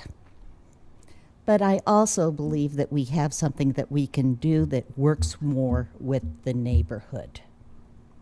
So help us to help the Holly Hamlet to thrive and not just live. Any questions? Thank you, Ms. Mathias. I had one question, and then I got a comment after that. So the council has a say in if this proposal goes forward. The council would not have a say in the community would not have a say in the 15-unit proposal that he could build by right. My question is, which one would you prefer? Would you prefer what's being proposed now or the 15 units? I would really like to see an option 3. I think that we have not had enough conversation with the different stakeholders. I would like to have more of those conversations so that we can come up with something that is profitable but still works with the neighborhood that we have tried to establish over the years. I'm just asking the city to continue with the policies that they have had. And the last comment I just want to make, not only were you an economics teacher, you were my economics teacher. One of my favorites at Northeast, so it's always good to see you. Wonderful to see you too. Thank you, everybody. All right. Hi, I'm Julie Myers, and I live at 2511T. And I could pass out my comments to you, but with attached highlighted material from the planning department summary about mainly about affordable housing. But before I get to that, I want to say that in that Zoom meeting, if I'm not wrong, we were told a 12-unit apartment building, 3-bedroom, 2-bath was the option, not 15 units. And I've never heard the 15-unit thing before. Just want to say that.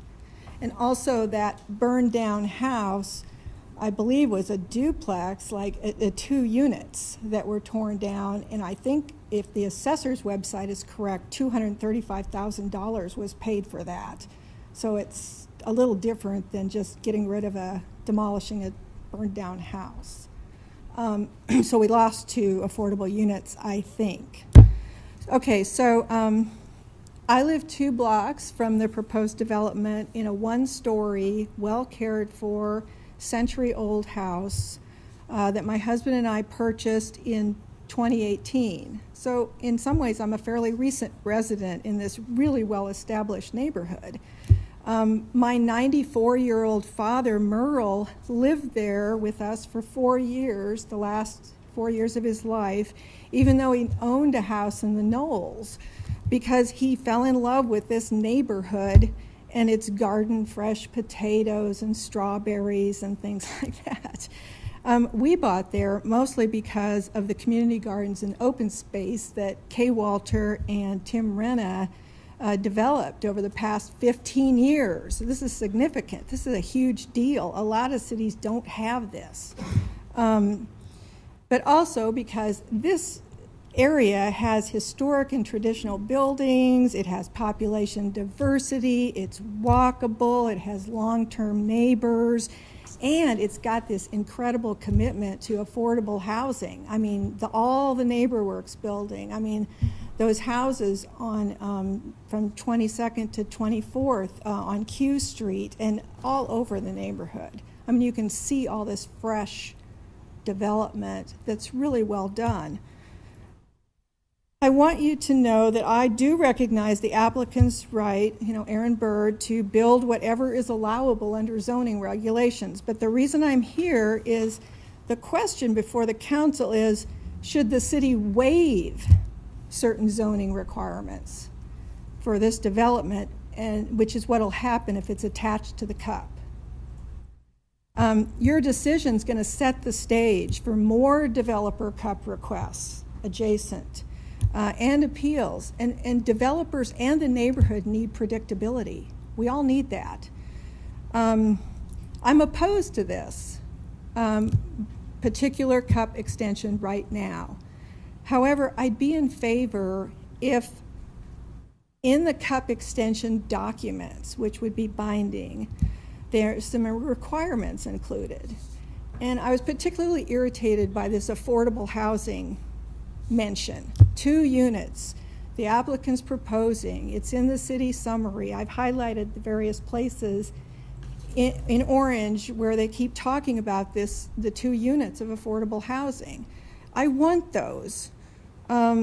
It's in the discussions, finding of facts, it's in the justification, it's in the compatibility with the comprehensive plan, it's in the analysis.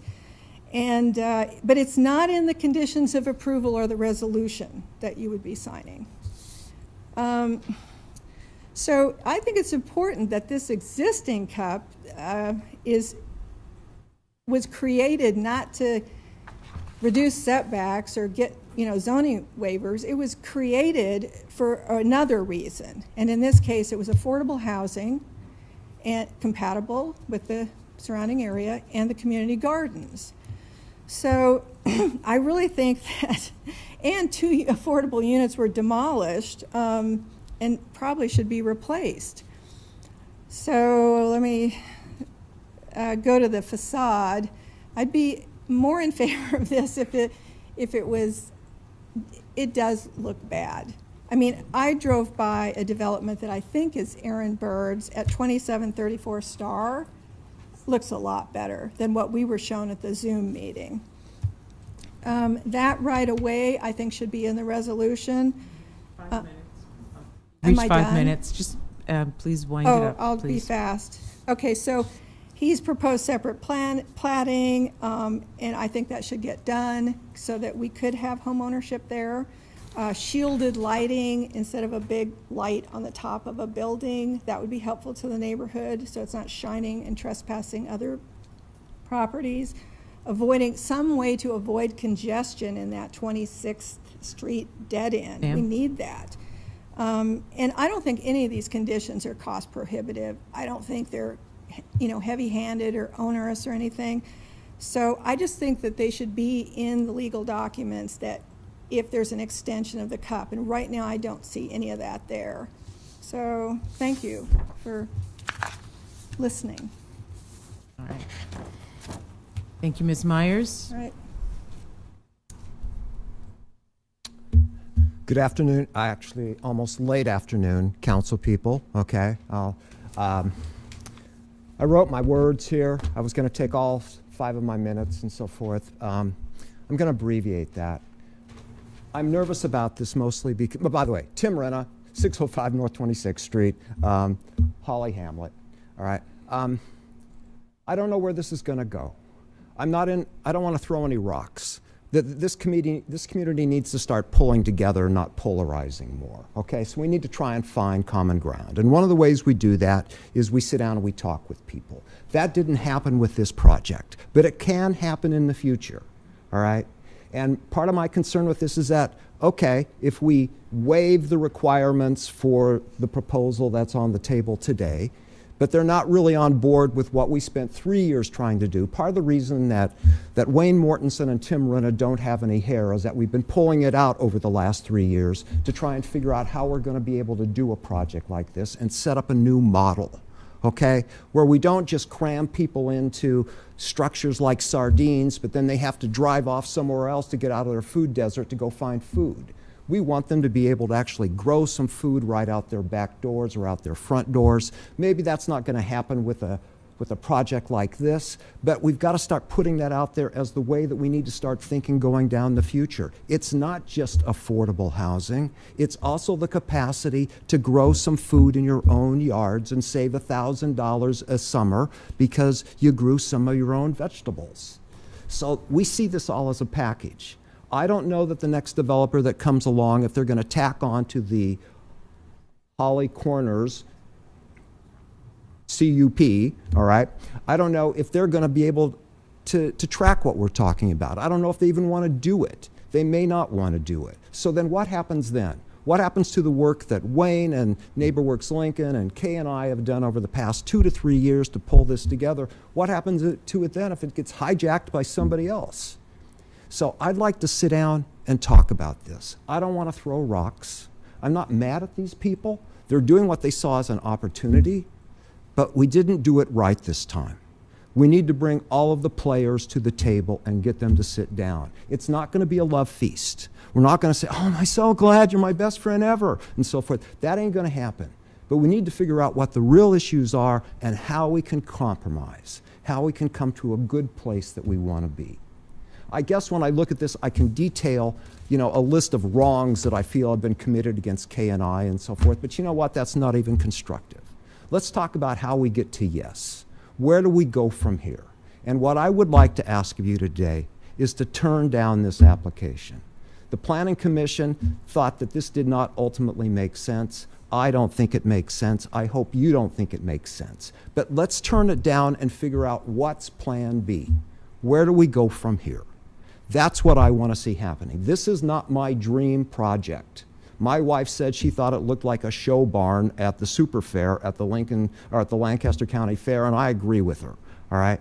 But let's figure out what it would look like. If we're going to put some townhomes there, let's put some attractive townhomes. They don't have to be a lot more expensive, but let's put something that's easier on the eye. Let's figure out how we're going to do this. So they can't have garden everywhere, and they don't want to give up any of their private property. There is a huge public right-of-way at this property that we're talking about. It's over 30 feet, okay? Well, let's find a way that we can always keep that in horticulture. Let's find a way that we can always be growing vegetables there, as long as they're not over 30 inches tall, so that we get in trouble, okay? There are possibilities here, but I think we need a fresh start. And so I would ask you today to A, turn this down, and B, say, what can we create next better with these same set of players? Thank you. And if you have any questions. I think there might be. All right, Councilman Weber, and then Councilman Bowers. Thank you, Chair Washington, and thank you, Mr. Renna, for coming down here. You talked about compromise, about a Plan B. If the council denies this today, and you meet with the applicant, the developer, and they tell you Plan B is building the 12 dwelling units that they can do by right, I guess how is that something you're willing to accept if the council denies this today? You know, I'm not going to give you a blanket, yes, we'll take anything, okay? But let's go back to square one and let's talk about what's possible. We already have a number of what I still call from the 1970s slip-ins in our neighborhood already, okay? But there is a huge setback there. And so if it only works for them that they have 8 units, I understand that. But what are we going to do about if we're not going to sell it to homeowner occupants, okay? And it goes to investors and so forth like this. What are we going to do about all the traffic flow? We gotta hammer those issues out. If I had to compare the traffic flow that we're probably going to be dealing with 4 college students in 8 different in 8 units per unit, okay, versus, you know, a 3-bedroom thing with a larger parking area and so forth, but some screening would be possible so that we could actually grow some food out there and so forth. We could put some trees up to make it easier on the eyes. I mean, there are things that we can do. There's going to be housing there. There is. I don't know what it's going to look like. It's not going to be a city park. Everybody knows that. There's going to be housing there. What can we do that allows these folks to still make some sort of margin on this without damaging all of the stuff that Carol Mathias was talking about with what we have done with our neighborhood? We're so proud of our neighborhood. It used to be a pit, okay? It used to be a pit. And it's not based on anything other really than the fact that we now have people that will come here and stay. They're putting their roots down. I want something that's going to facilitate this process, that's going to energize this process of people putting down their roots. I tell people, I hate the expression starter home. When you are talking about the hamlet and the houses or the domiciles across the street, I don't want starter homes. I want people moving here and saying, this is my forever home. I want to be here the rest of my life because I love where I'm at. So the answer to your question is, I want something there. I want housing there. We need housing. Let's come to yes. Yeah, and I would love to see a compromise. There isn't anything that this council could force if we do deny that. So that's why I wanted to ask you that question. Another question I wanted to ask you is kind of the investment that you and Ms. Walter have made in this CUP. Can you kind of elaborate on that for the council? What kind of investments you've made? Okay. And I will keep this short. You people want to go eat dinner at some point, okay? And I hope it's all local food when you go eat tonight, all right, and stuff like that. But Kay and I moved in the neighborhood. We bought this house from a former city council person, Eric Youngberg. Probably that's a name that most of you don't even remember and so forth. But we bought this house from Eric Youngberg before he moved to Kansas City and took a job with the Neighborhood Reinvestment Corporation. The first 23 years that we lived in our house, we had a conventional yard. There wasn't anything edible in it, all right? And we only knew 3 of our neighbors. Once I got religion about climate change and what that was going to do to our communities in the future and so forth like this, then I said, we need to start doing what we can to clean up this block, to get to know the people who live here and so forth. And in 15 years, we know everybody. We know everybody. You can't help. We're out in the garden all the time. We're running into each other. So there are such good things that can happen out of all of this if we're willing to take the time. So Kay and I have actually ended up investing over $1 million in our block since we have moved in, with the bulk of that million coming, because we paid $47,500 for our glorious home in 1986. $47,500 because nobody wanted to live in that crappy neighborhood, okay? We made out like bandits, so I take it back. We have invested $1 million in the last 15 years in that block, and we relish every dime that we put there. It's worth it. It's because we live in our forever home, and we hope we're going to live with our forever neighbors. That answer your question? That answers it. Thank you. I appreciate your answer. All right, Councilman Bowers? Brody, actually, I asked the 2 questions that I was hoping to ask, but I want to follow up on the first one because I want to be super, super clear about this. If the council denies this, they will have no legal obligation to talk to the community, to come in front of a council. Like, that will be what goes in, right? Like, I know that it would be great if we can come together and have a conversation first, but they legally will not have, they will legally not have to do that. So, I mean, I'm kind of asking for a little bit of a hard answer here, right? Between what's being proposed now versus the 15 unit apartment building, which one would you prefer? You know, I understand the gambit that you have outlined here, okay? Is we have some sort of leverage now because we have the community unit plan, but they could probably overrule us and attach it if they can talk you guys into doing it, all right? I'm hoping that we can have a conversation about what it looks like next, all right?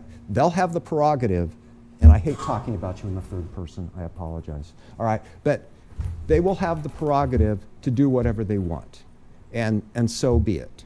And we will live with it. I think that if I had to choose between poisons, I would probably take the 15-unit thing because I think it would actually produce less damage to what we're trying to do than what we're looking at right now. On the other hand, if we have the 8 units and the townhouses were being sold to owner occupants and we had that covered 2-car garage, I don't think we'd have any parking problems at all. And so, you know, it kind of depends if these are the developers and they want to sell the units, will you sell them to people who want to live there? Because if you do that, I think we fix everything. They get the townhouses, they get the money, and we get the stability. So I think there are options here. But if I had to choose, will you accept this or would you rather have the 15 units? I think at this point I'd be inclined to go with the 15 units. And I'm not looking forward to that, but I think I would. Thanks, Tim. Any other questions from council members? Anyone else here to speak on this item? Thank you, Mr. Brennan.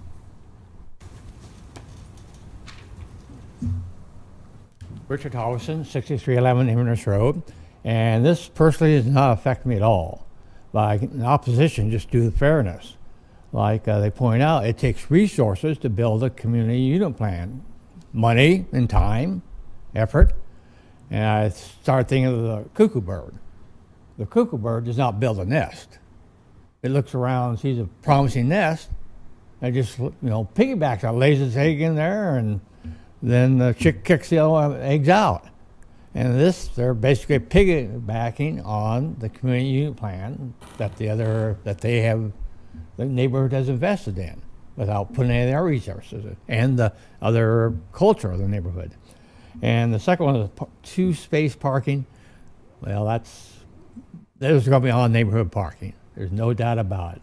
If you go to almost any apartment building in an urban neighborhood, even as far as Old Cheney, you will find cars lining the street at night. So I know you can't mandate more than that, but again, if you approve this, there's going to be on-street parking. And I kind of, again, it's their right, but they bring up the hammer. Well, if you don't approve this, we're going to do this.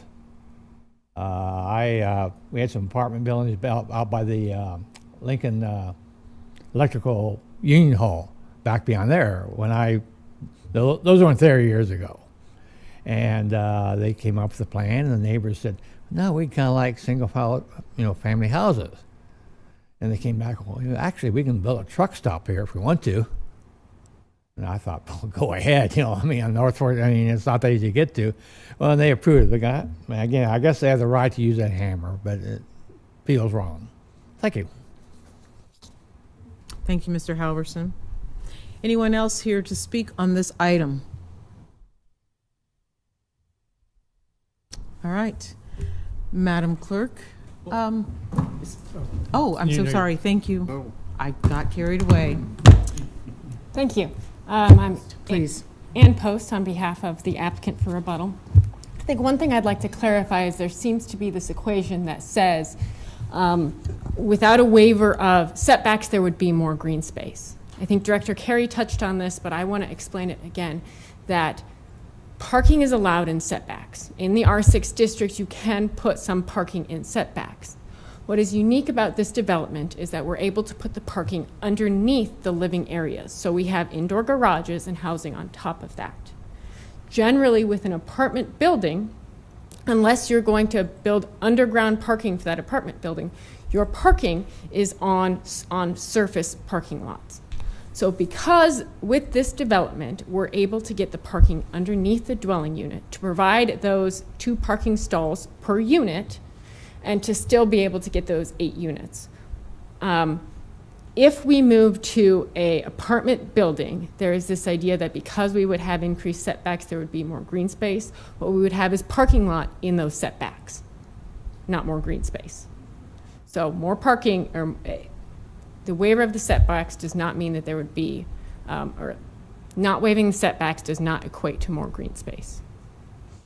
First. All right. Second, a second thing that I'd want to know is that there was the question about capacity, that the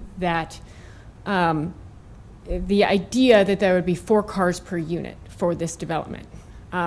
As I said before, and I want to continue to reiterate, this project is proposing parking stalls that go over and above code requirements with 2 units, 2 stalls per dwelling unit.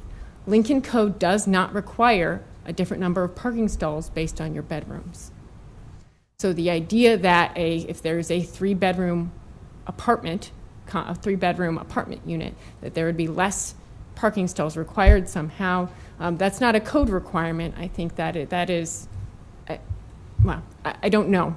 But that there would not be less requirement for parking because there were less bedrooms. All right. And finally, I would want to note that with the CUP across the street, there was actually a waiver so that is NeighborWorks CUP as they've discussed. They requested a waiver and they have 1 parking stall per unit for their development. All right. Next is the question of design. I would note that if tax increment financing is a part of this project, that this would go through Urban Design Committee. So there would be that extra level of design. I would note there was questions of safety and fire safety. We have talked to LFR about the design of this complex, whether it meets their requirements to be able to access it for fire safety, and have met their approval for that, at least for this preliminary stage in the process. Finally, there's been the question about communication. I know that we sincerely, if we could go back and have a redo, we would have had more communication before Planning Commission. That was our mistake to not understand that the community wanted to see more communication on this project. Since Planning Commission, we have provided all of the information that the neighborhood has requested.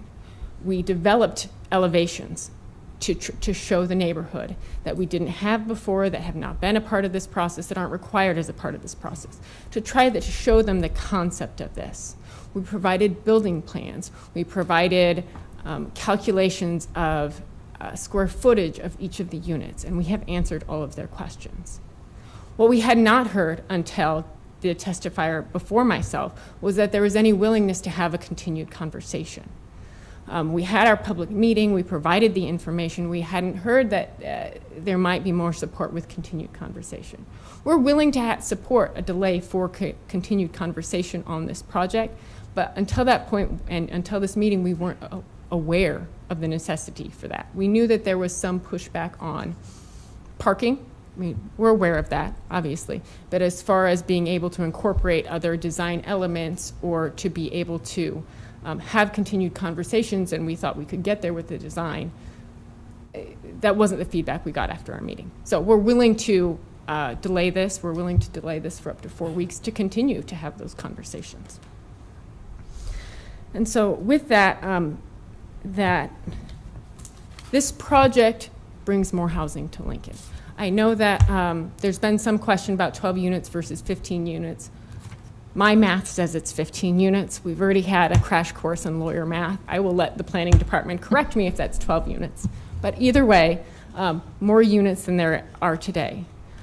We were excited to bring this project to Lincoln because also with the row home concept, it provided the flexibility, though there is every intent to rent it, that there is the possibility of, because each house will be platted on a separate lot, there is the possibility in the future to sell it to owner occupied or to really anyone in the market who would want to buy it. Though we have been upfront the entire time that this design allows that flexibility but with the intent the immediate intent to rent. And so it provides that flexibility that's not there for any apartment building. All right. And then finally, I am not aware of any city project that has a restriction that discriminates against who can participate in it, whether it must be rented or owner occupied. I would defer to the city attorney's department on that, but whether that is something that the city has ventured into before to be able to make that distinction of only allowing zoning for owner occupied units versus anyone who wants to rent it. And so with that, this is a good project. This brings more housing to Lincoln. It brings a diversity of housing to Lincoln. We have made every effort that we can since we became aware of neighborhood feedback on this project to try and work with the neighborhood on that, and we're willing to continue to make those efforts. We'd ask support because this is a good project for Lincoln. With that, I'll take any other questions you may have. Are there any questions? I guess I got just one question. Go ahead, Councilman Bowers. When you talk about parking, with Yes. the current proposal, parking would be underground. With the alternative part, or what you could do by right, parking would be above ground. And so what you're telling us is that there would actually be less green space with proposal B than what's currently being proposed. Close. With this parking, with the current proposal, parking isn't underground. What we have is a garage with then dwelling space over it. I see what you're saying. And so that way you're able to have that garage, indoor parking, your garage space, and be able to have that for parking while still having the same amount of living space. What I'm saying is that there is this idea that because we're waiving setbacks, if they weren't waived, all of that setback space would be green space. In reality, if they're not waived, a good portion of that setback space would be surface parking lot. Thank you. Ms. Post, I have a question about what you just described, or a part of what you described. So with the townhomes, I understand parking is in garages on the first level and then living above that. And are you saying that with apartment buildings, you can't park on a ground level and build above a parking? I'm saying that there's a very big cost difference between doing underground parking and where you're actually digging underground parking for an apartment building versus a townhome where you have it above a garage. I'm also saying that the difference in putting parking, just a first floor parking and then dwelling units above that, is that you're greatly increasing your height of the apartment building. We have a 55-foot height restriction here. What that also means is that once your apartment building gets above a certain number of floors, you start to hit different building codes. You have to have elevators. You have to have different structural requirements that make that apartment building much more expensive. And so that's why the cost benefit isn't the same way for having the parking underneath for a apartment building as it is for a townhome or a row home style development. All right, thank you. All right. Thank you very much. Thank you. All right.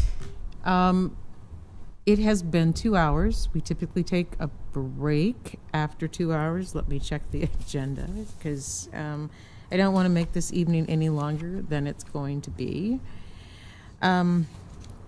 I would propose actually that we take a 10-minute break and then move back into session, looking at the rest of public hearing resolutions, beginning with 5C in the next 10 minutes. Are we done with this issue? I believe we're done with this issue. There were no questions?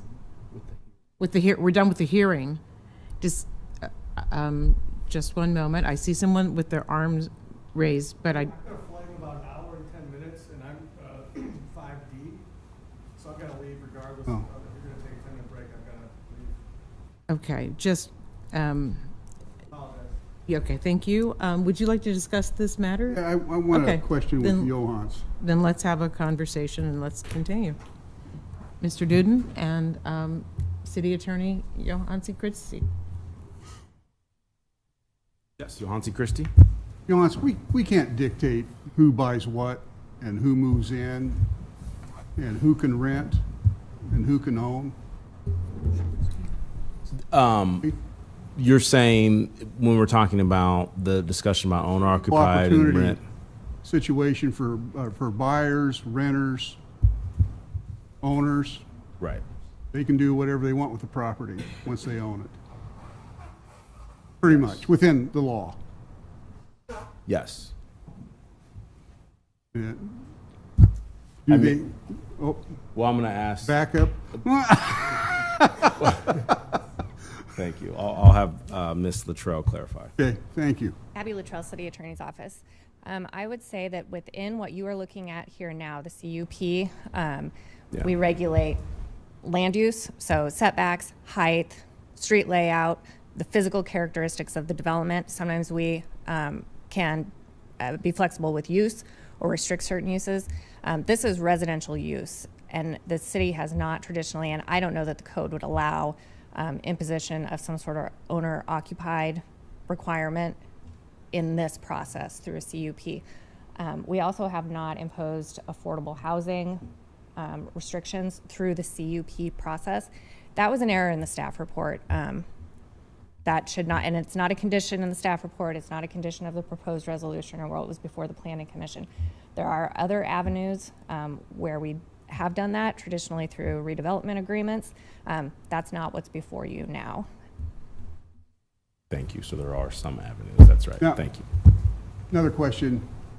In a CUP, does it maintain that you have to grow fruits and vegetables and you can't use certain chemicals, that sort of thing?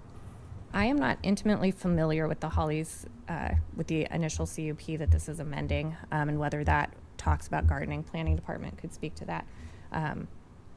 That's certainly not part of this amendment, or nor would it, as Director Carey explained earlier, it's not necessarily a continuation of all the terms of the original CUP. Okay. All right, thank you. Thank you. I'd like to also remind counselors that we can have a question, a Q&A with staff during the voting session. So I'd like to set those questions aside until we get to that. Though it's unusual, but having been flagged down, I would like to take a point of privilege and ask that item 5D come before public hearing before we go to a 10-minute break. Sir, we'll hear. Do I need a motion for that? I'll make that motion. Why, thank you very much. I'll second it. Nope. Second by Ms. Carlson. All right, thank you very much. Thank you so much. I really appreciate it. I would have, had I known this would have gone over the 5 o'clock time, I would have made different arrangements. Excuse me, sir. I do need to read the item into the record. Oh, yeah, we do need to vote on the And we need to motion. vote too. So taking an item out of order, bringing 5D forward, Madam, is everyone clear on the motion? Let's vote on that. Madam Clerk, please. Bowers? Yes. Weber? Yes. Schob? Yes. Carlson? Yes. Duden? Yes. Washington? Yes. Motion carried 6-0.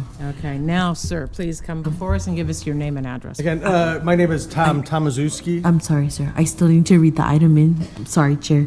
Item 5D is a resolution declaring the official intent of the City of Lincoln, Nebraska to issue multifamily housing revenue bonds in an aggregated principal amount not to exceed $26 million and finance the construction and acquisition of a multifamily housing facility generally located at 205 South 10th Street. Thank you so much. I apologize. Again, Tom Tomaszewski. I am president of the Annex Group. The address of the property in question is 205 South 10th Street. My home address is 22410 Pine Ridge Drive, 60423. We are proposing the construction of 175 units of affordable housing on 10th Street. This will be a podium constructed building with 1 to 2 floors of units on the first and second floor with 4 stories of wood construction above. All of this project would be affordable housing within different variable AMI levels between 50 to 70%. So this project would be income averaged, which is a little different than some of your other affordable housing projects. Happy to take any questions about the project.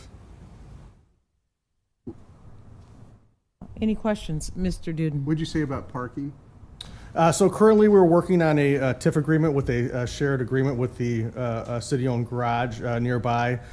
We would have a drop-off lane for pickup and drop-off, but parking would be through the TIF agreement with the city and a parking garage adjoining the property. Which parking garage would that be? I am not 100% sure. I've got a map.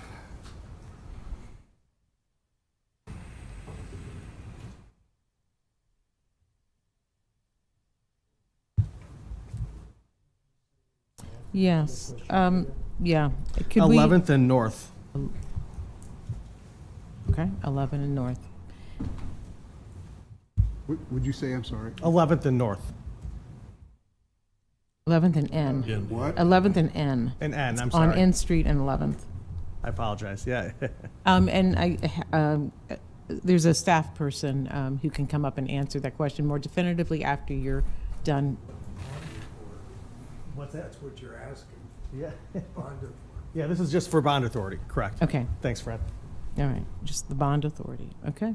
Any other questions for Mr., I'm so sorry, Tomaszewski. Tomaszewski. Yeah. Hmm? All right. Ms. Salem, would you come forward and just clarify the one question? Hi, Hallie Salem, Urban Development Department. We have bond counsel here. I think we'd like bond counsel to make a presentation to explain what we're actually needing to do here today. The project itself would be coming at a later date, probably sometime after the first of the year. So I think what we want to do is just to maybe take a step back and explain why we're bringing this bond intent resolution forward. Thank you very much. Yeah, and this is just to issue the bond so we can go ahead and make the application for the credit. This is very preliminary. Good afternoon or evening. Mike Rogers with Gilmore and Bell Bond Counsel for the city. So the resolution is simply an intent resolution similar to what you have done in the past at this preliminary stage. It's a requirement of the Nebraska Investment Finance Authority for applications for volume cap. It doesn't bind the city with respect to issuing bonds. It's just an indication that you would serve as conduit issuer if volume cap were allocated to this project. And further action would be needed by the City Council in the future to actually authorize issuance of the bonds, much like was done on the prior Annex Group project, Union at Antelope Valley, and then the one before that, Union at Middle Creek. So it's the same process. We're at a very preliminary stage here. It's not anything that would bind the city to actually issuing bonds or taking any action with respect to the development or the other approval processes the city has to go through for a project like this. So that's, I'm happy to answer any questions regarding that. Thank you for bringing us to step one. All right, Councilman Chubb. Thank you, Madam Chair. So this is saying if we get our ducks in a row and we come back to you, will you help us out? Right. Thanks. Any other questions? Thank you, Mr. Rogers. Welcome. Okay. Thank you. Thank you so much. I really appreciate it. All right, we are going to take a 10-minute break. No, we're taking a 10-minute break, and we'll be back here at 20 minutes after 5. Thank you. With 5C, right?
Before we begin again, I did cut short item 5D. If there was anyone in the room who wanted to speak on item 5D, the resolution declaring the official intent of the city to issue multifamily housing revenue bonds, please come forward. Seeing no one, Madam Clerk, let's move back into order with 5C. Item 5C is approving the conditional zoning agreement between the city, Perry Family Real Estate LLC, and PFRE Projects LLC for the property generally located at 7005 South 75th Street and 7155 South 75th Street. Good afternoon, Council. My name is Mike Eckert with Civil Design Group, here on behalf of the Perry Reed Family Estate. We had a change of zone come before you a couple weeks ago on these 2 3-acre parcels south of Pine Lake on 75th Street. And we did not get the conditional zoning annexation tied into that same hearing. So this is specifically for the zoning annexation agreement for those 2 3-acre parcels, which we're in full agreement with. The biggest items are that we relinquish access to Pine Lake and that we would not oppose any assessment districts that are going to be needed for these acreages at some point in the future. So just cleaning up something that kind of got left behind. Happy to answer any questions. Thank you, Mr. Eckert. Does anyone, Councilman Chubb. Thank you. Mr. Eckert, would you say that again about the assessment? You said we would not impose any assessment? Well, district? I think the language doesn't exactly say that, Commissioner Show, but as a condition of approving change of zone 23064, city's desires developer acknowledge city will likely impose a special assessment district in the future to provide public improvements to the area. Thank you. That's The serving notice. Yes. I appreciate that because somebody has to pay for those, and I wasn't sure. Yep. No, that's the idea. You know, this was the Clarendon Hills area that was annexed, and probably the best way to do that for all involved is going to be through assessment districts through the sewer and water mains. So. Okay. All right, thank you very much. Is there anyone who'd like to come forward and speak on this item? Seeing none, let's move on.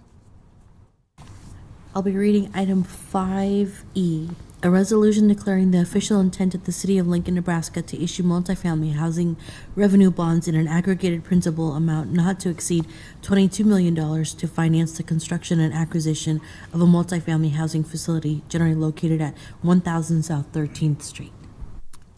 Welcome back, Mr. Rogers. Thank you. Good evening. Mike Rogers with Gilmore and Bell Bond Counsel for the city. Excuse me. This is a resolution similar to the previous item where the city would declare its intent to issue bonds. It would not bind the city to issue bonds for this project. It's simply a requirement to satisfy a requirement that NYFA has for applications for volume cap, that there be some indication of an official intent for the city to issue bonds for the project.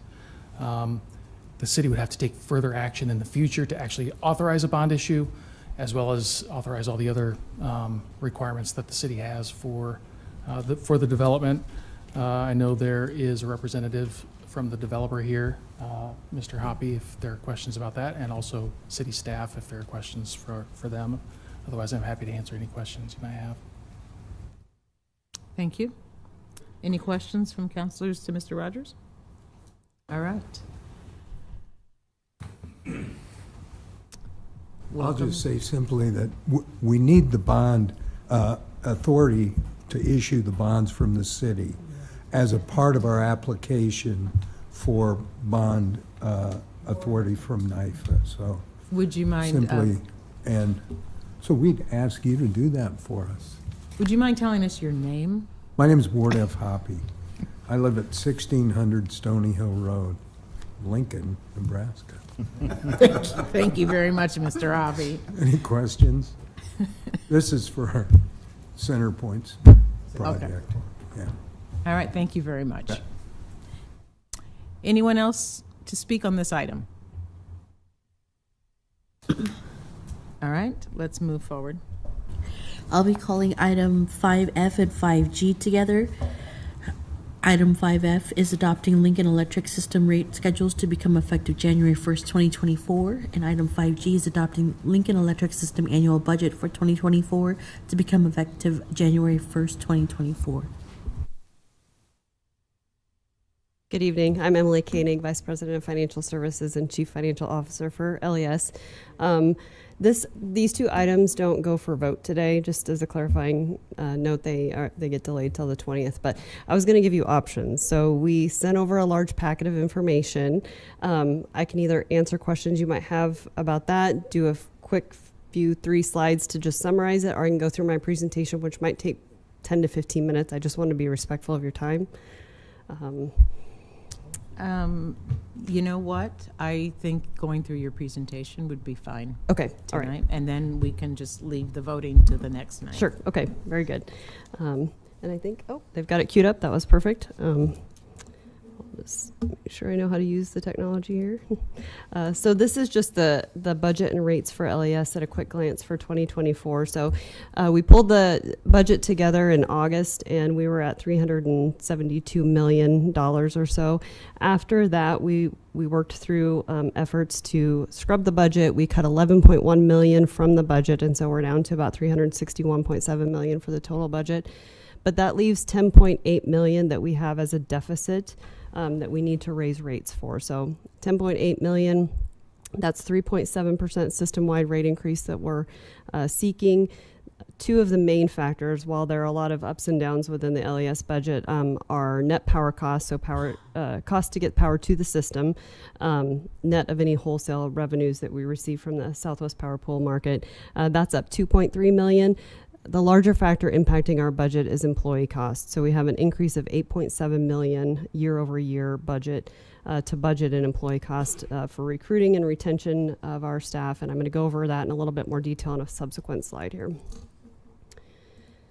So just to hit the reason why we need to increase rates. So we're heavily driven by our financial metrics. It's very important to LES to maintain its AA bond rating so that we can issue bonds at low interest rates. We're very infrastructure intensive. We're kind of debt heavy. And so maintaining these metrics are extremely important. This is an assortment of metrics that we monitor as we pull the budget together. The one in the orange box there is the one that's really driving the need for the rate increase. That's the Standard & Poor's fixed charge coverage ratio. Essentially how many times over after paying for our operating expenses we can pay for the fixed cost of the utility. Standard & Poor's wants you to be at 140. We're at 126 when we pull this budget together, and so you can see in order to get that to the metric that it's needed, the number that we need to be at, that is why we need $10.8 million in additional revenue. So just to touch on the operating budget just a little bit, you can see the 2023 operating budget. So this is kind of the day-to-day operations of the utility, was $275.5 million. The 2024 proposed budget is $283.2. The major factors, staffing and payroll, I have a slide after this one, I'll go over that. Depreciation is really a non-cash item, but it's part of the operating budget. Not much of an impact there. The SEP program, our Sustainable Energy Program, we're increasing that by $1 million. And then I mentioned net power cost was up $2 million. That's net of wholesale revenue. The actual expenses are down. That's the $2.8 million decrease. And then an accounting treatment thing for software that I'm not going to get into with you that's pretty complicated. So moving those costs to capital. But that's kind of the walkthrough of how we get to the operating budget. On those payroll and benefit costs, so the important thing to note here is that a lot of these things are already baked into salary and benefits for LES employees, so things that the board has already adopted, but we need to get them into the 2024 budget. And so this breaks out salary and retention changes, benefit enhancements, and other payroll changes. I guess to give a little bit of flavor, typically LES's turnover rate of staff has been 5 to 6% annually. In 2022, 21 was not good, but 2022 was 14.5. So we were bleeding out employees, so to speak, very highly skilled employees from our utility, needed to make some adjustments in salaries and benefits. And so we did some of those in late 2022 that didn't get included in the 23 budget. So that's why there's kind of a big gap here that we're storing up. So the top part is salary changes. The 2024 one is really the only one that's not already baked in. We've got staffing additions. We have contracted work that we do that those companies are having trouble staffing up. And so we're actually adding some headcount to our budget to do those activities because we think we can retain those employees a little bit better. So we'll have some offsetting reductions in outside services as well for that. Benefit enhancements, we've added parental leave, similar to the city. We've adjusted personal time off accrual rates. We added a Christmas Eve holiday, and then other payroll changes there. We've had some off-cycle staffing additions that we've done in 23, basically to build bench strength for the utility.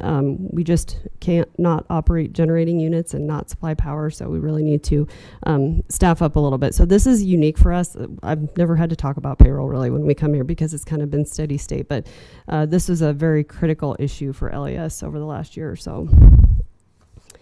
This is a visualization of the operating budget and how it's allocated between the different categories. Just as a reminder, power cost continues to be nearly half of the budget. Payroll and benefits is 22%, and the other activities of the utility are lesser percentages and not much change from the prior year. So just wanted to highlight, I mentioned the Sustainable Energy Program. We had $1.5 million in the budget for 2023, and we're increasing that by $1 million. For 2023, actually, we're seeing significant increased demand for this program. And so we're having a fairly good year in some other areas. And so our board authorized us mid-year to exceed this 1.5 million. We think we're going to hit 2.3 in 2023. And so knowing that that was likely to happen while we were setting the budget, we've increased this programming just to be able to meet the demand for it. Additionally, we continue to have funds in the budget for the Energy Assistance Program. We allocate those monies to the Community Action Partnership that then provides those to customers that are struggling to pay their bill. That's going up $17,000. That's dictated by an LAS resolution based on how many customers we have and rates. So if there's an increase in either of those, then this number will go up. Moving on to the capital budget, so kind of the infrastructure part of the budget. That's at $78.6 million. You can see the distribution here of the largest components of that, including underground distribution, generation projects. The lower part of this slide shows any project that has over $2 million spent in 2024. There's hundreds and hundreds of projects in the budget, but these are kind of the bigger ones. So we've got a service center upgrade of our facility on North 27th Street. We're replacing the HVAC system there, as well as some other upgrades. We've got a transformer replacement at a substation at 57th and Garland. Terry Bundy Generating Station, we've got some projects there, as well as at our Rokeby Generating Station, that ice maker upgrade. But really, the rest of the budget is made up of small projects just to keep growth to the system and other infrastructure needs to keep the system running. Okay, so getting into the rate side of it. So that was the budget. This is the rates, just to give a little bit of historical perspective. Looking back over the last 10 years, the annual average increase for LAS customers is just over 1%. We went a long period of time without any rate increases, in fact had a decrease in 2022, but we did have that 4.8% increase for this year, proposing 3.7 for next year. I thought it was important to show what our current projection is for 2025 on here as well, of 3.9%. That's a little rough at this point. We'll know a lot more over the upcoming 7 or 8 months, but it's important to note that if we don't implement this rate increase in 2024, we're likely just causing a problem down the road where we would have a higher rate increase in 25. And so that rate stability is important for our board and important for us, and kind of that smoothing the impact for customers. So this is a little bit of a busy slide. We target having each class of customers pay 100% of the cost to serve them, the costs that they incur on the system. But we have a band of plus or minus 5% cost of service, because if we brought everybody right to 100%, we'd have a lot of rate volatility. So each class then has a different rate increase. And so the system-wide is 3.7%. You can see at the bottom that brings us to 100%. But there's differences for the different rate classes. I did want to touch on the right-hand side here to give some context. This shows the size of each class and their portion of retail revenue. So for instance, to call out heating service class, they're having a 7.2% increase just to reach 75.5% cost of service. So not even within our target. And that's just due to the portfolio of customers in that class is changing. Their attributes are changing. Actually, we've been studying it since about 2019. There's probably some changes coming there, and we've been working with customers on that. But not to diminish anything about that, but it's only 2% of revenue, so it's a very small number of customers that are in that class. I might highlight the lighting too. We're working a plan with the city to get the street light rate up to where it needs to be. We're getting close. It's at 86.2, so I think within a couple years we'll be there. So they are having a little bit of a larger increase. And the only other thing I'll say here is when we can, we like to keep residential to be the same as the system-wide rate increase, because communication's easier if 130,000 of your 150,000 customers are having what the system-wide is. And that worked really well for us this year because it puts them right at 99% cost of service. Residential rate changes, just to highlight, these are the different components of a residential bill. Customer charge $5 per month, that's not changing. Energy rates are actually going down just a little bit. That's because of our restructuring of moving cost from a variable charge into a fixed charge on the bill, and that's what those facilities levels are. So those are dictated by your average 12-month usage that resets at the end of the year. Monthly usage for your home, it slots you in one of these levels, and so you can see the majority of the change is occurring in those fixed charges on people's bills. But to summarize that, I'm showing here 2 usage levels in each facilities level to show on the very right hand side there what the average bill change will be. So less than $4 per month is what's expected for nearly all residential customers. And that's also shown here in this distribution chart. We simulate everybody's bill to make sure there isn't any unintended consequences of our rate plan here. And you can see everybody's right about 4% there. Same exercise here on general service demand. That's about 800 customers there. 80% of those customers will see an increase that's about 6% or less. And then our largest group of customers, large light and power, will be less than 3%.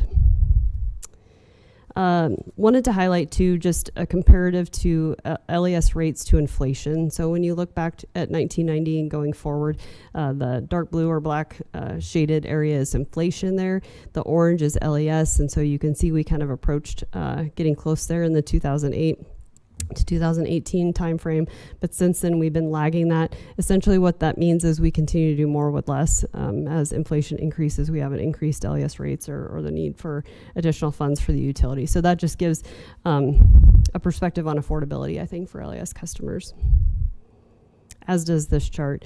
This is the average all-in cost of electricity for all sectors. The blue is the national average, the red is Nebraska, and orange is LES. We don't have data beyond 2022 for this, but just another demonstration of LES's affordability, which is a metric that the rating agencies look at as well, as far as we have remarkably good metrics as it relates to percentage of household income. We're at like 1.66%, which is very low. Again, very favorably seen by the rating agencies and also, of course, our customers. We did do a variety of communication efforts to get the message out. Lots of social media, regular type media, lots of meetings. They're all listed there. I would say we got a couple emails with some concerns that we've addressed with customers. We had one person show up to our public meeting virtually, no one in person, and really it's been, when our key account reps have talked to customers, it's been, yeah, we get it, we'd prefer to not have a rate increase, but no real concerning comments that have come from them. So pretty quiet on that front. So finally, the 2 items that'll come for your vote on the 20th will be the operating and capital budget resolution. So $361.7 million for that. It also provides us the ability to reimburse ourselves for capital expenditures through the future issuance of tax-exempt bonds. We always have that language in there. And then also our continued eminent domain authority is included in that resolution. And finally, the rates resolution will adopt a 3.7% rate increase. Those revenue neutral changes that I mentioned to residential rates, that's moving costs between fixed and variable to align with how the costs are incurred. And then just some minor clarifying changes that we identify throughout the year. That's all included in the red line rate schedules that were provided in your packet too. So happy to take any questions. Thank you, Mr. Koenig. Ms. Koenig, that was very thorough. Are there any questions from council? All right, thank you. Yep. All right, Madam Clerk, let's take comments from the public, because I see Mr. Winston. Good afternoon, members of the Lincoln City Council. My name is Ken Winston. I'm appearing on behalf of Nebraska Interfaith Power and Light in support of the Lincoln Electric System rate and budget proposal. I may be the person who testified in support of this at the LES meeting recently. Well, first of all, the Lincoln Electric System does a great job for our community. They have low rates, they have very reliable service. I think their times of outage are among the best in the nation. They're making investments in renewable energy, which is helping contribute to their low rates. And they're also planning to help the city of Lincoln meet its climate action plan goals by virtue of its goal of having net zero carbon emissions by 2040.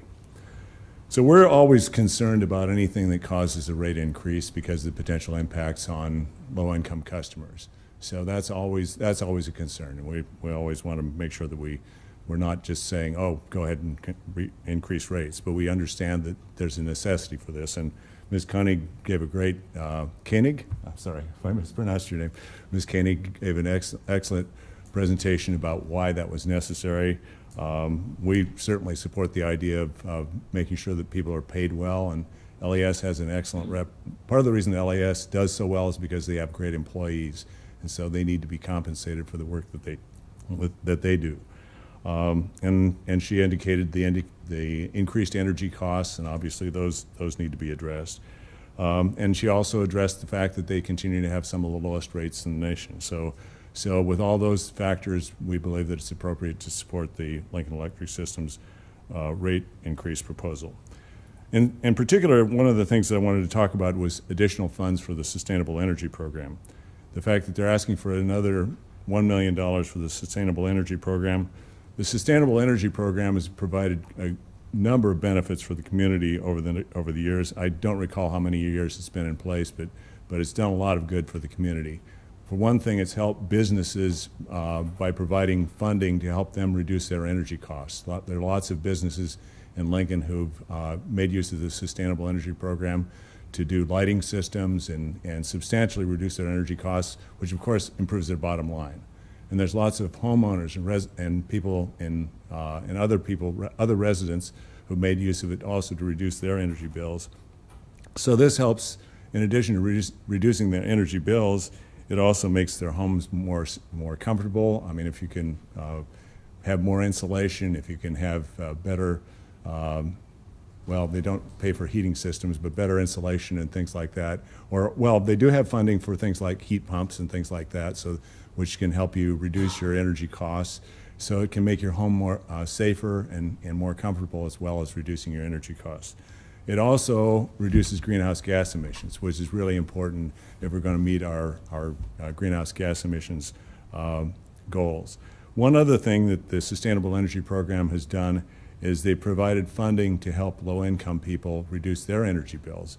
And there's a project, the South of Downtown project, where there's substantial investment from the Sustainable Energy Program that's going to go help that program make these investments to help a wide swath of low-income people or low and moderate income people in that area. And then I guess just the general idea of energy efficiency, making good use of our resources, that's something that's a traditional value. I know my mom always used to talk about how we need to be good stewards of God's creation, and we certainly agree with that. So, and as I indicated before, energy efficiency is going to be an important part of helping meet the climate action plan goals, because if we just keep using energy like there's no end to the amount of energy available, we're not going to be able to achieve those goals. So, and then also just wanted to also indicate that additional funds for the Energy Assistance Program that helps people who are unable to pay their bills, that's also an important aspect. So we support those aspects as well. So for those reasons, we support the proposals that the Lincoln Electric System is making here today. Thank you. Thank you, Mr. Winston. Would anyone else like to come forward and speak on this item?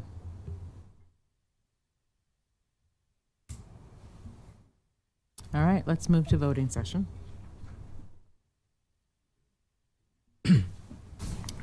Okay, I'll call item 5A, approving the agreement between the Lincoln Parks and Recreation Department and the Lincoln Parks and Recreation Foundation regarding mutual responsibilities, introduced by Carlson. So moved.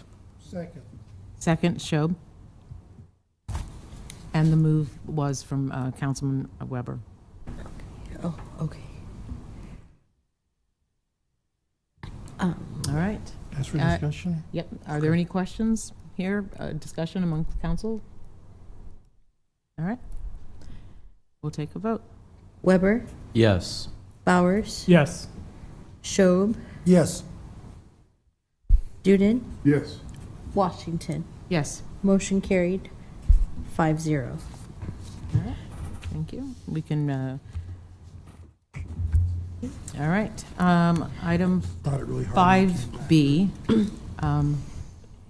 Item 5B is appeal by Aaron Bird of the Planning Commission denial of special permit 22045A to allow for an expansion of the Howley Corner CUP by 0.32 acres and to add 8 additional dwelling units with associated waivers on property generally located at 2537 Vine Street, introduced by Carlson. So moved? Second. Thank you. Shob, I'm going to ask the applicant or the legal representation to come forward. And I think she has. Thank you. My name is Ann Post, again, attorney with Rembold Ludke here on behalf of the developer. And I would like to make a motion to ask for a 4-week delay. I've had conversations with with NeighborWorks and some of the neighbors that testified about this project today. I understand that they're in support of the delay. That would give us time to have a continued conversation about this project, as it was suggested that perhaps with a continued conversation we could find something that would work, would be mutually beneficial. So with that, we're asking for a 4-week delay and appreciate your consideration of that. Thank you very much, Ms. Post. So I'll make that motion. thank you, Mr. Duden. A second. Second. Thank you, Mr. Carlson. All right. I'll give Madam Clerk a moment. Is there any discussion amongst councilors for what we're doing, what was proposed? Okay. I'll just say I appreciate both sides coming together. I think one thing that was clear that there wasn't enough collaboration done, and so I just applaud you for willing to take the time to speak to the other parties involved. And I'd like to also just reiterate, not only has the applicant agreed to a 4-week delay, actually made the suggestion for the 4-week delay, I really want to thank NeighborWorks and the Howley Corner CUP proponents for also agreeing to continue the conversation. So thank you both for your willingness, and hopefully good comes out of this. Council Chair, I have a question. Yes, Is ma'am. this a motion to delay 4 weeks with continued public hearing or action only? Be continued public hearing. I apologize for clarification. That would be to December 4th. I know that there are a few meetings that are canceled. They're not being held due to the holiday, so the 4 weeks was not 4 meetings, but to December 4th is the request. So actually 4 weeks, December 2nd. 4th, sorry, December 4th. Is that, okay? Full disclosure, I won't be here. Just throwing that out there. I don't know if we want to look to the meeting after that, since it is in Northeast Lincoln, or. We would appreciate a full council, but yeah. So if that is the next week in 5 weeks. So it would be December 11th. December All right. Thank you for all of these friendly amendments. Legal counsel, city attorney, have we made any mistakes up here? Let's rephrase that. Would you advise us to? Yeah. I think just, I think it's clear, we know the intent, just restate the motion. Restate the motion to December 11th. Yes, so Good. delayed until December 11th. Thank you. And a second. And a from second. Carlson. All right. There you go. Madam Clerk. Okay. Weber, Yes. Schob, Yes. Duden, Yes. Bowers, Yes. Carlson, Yes. Washington. Yes, Motion carried, 6-0. thank you. That was heavy lifting. All right. Item 5C is approving the conditional zoning agreement between the city, Perry Family Real Estate LLC, and PFRE Projects LLC for the property generally located at 7005 South 75th Street and 7155 South 75th Street, introduced by Carlson. So moved. Second. Weber. Any discussion? Madam Clerk. Weber, Yes. Bowers, Yes. Schob, Yes. Carlson, Yes. Duden, Yes. Washington. Yes. Motion carried 6-0. Item 5D is a resolution declaring the official intent of the City of Lincoln, Nebraska to issue multifamily housing revenue bonds at an aggregated principal amount not to exceed $26 billion to finance the construction and acquisition of a multifamily housing facility generally located at 205 South 10th Street, introduced by Carlson. So moved. Second. Schob. Any discussion? Madam Clerk. Weber, Yes. Bowers, Yes. Schob, Yes. Carlson, Yes. Duden, Yes. Washington. Yes. Motion carried 6-0. Item 5E is a resolution declaring the official intent of the City of Lincoln, Nebraska to issue multifamily housing revenue bonds in an aggregated principal amount not to exceed $22 million to finance the construction and acquisition of a multifamily housing facility generally located at 1000 South 13th Street, introduced by Carlson. So moved. Second. Second, Schob. Any discussion? Madam Clerk. Weber, Yes. Schob, Yes. Duden, Yes. Bowers, Yes. Carlson, Yes. Washington. Yes. Motion carried 6-0. All right. Next items. Item, let's see here. Oh, 5F and 5G. I think we have a motion. yep. Yeah, thank you, Chair Washington.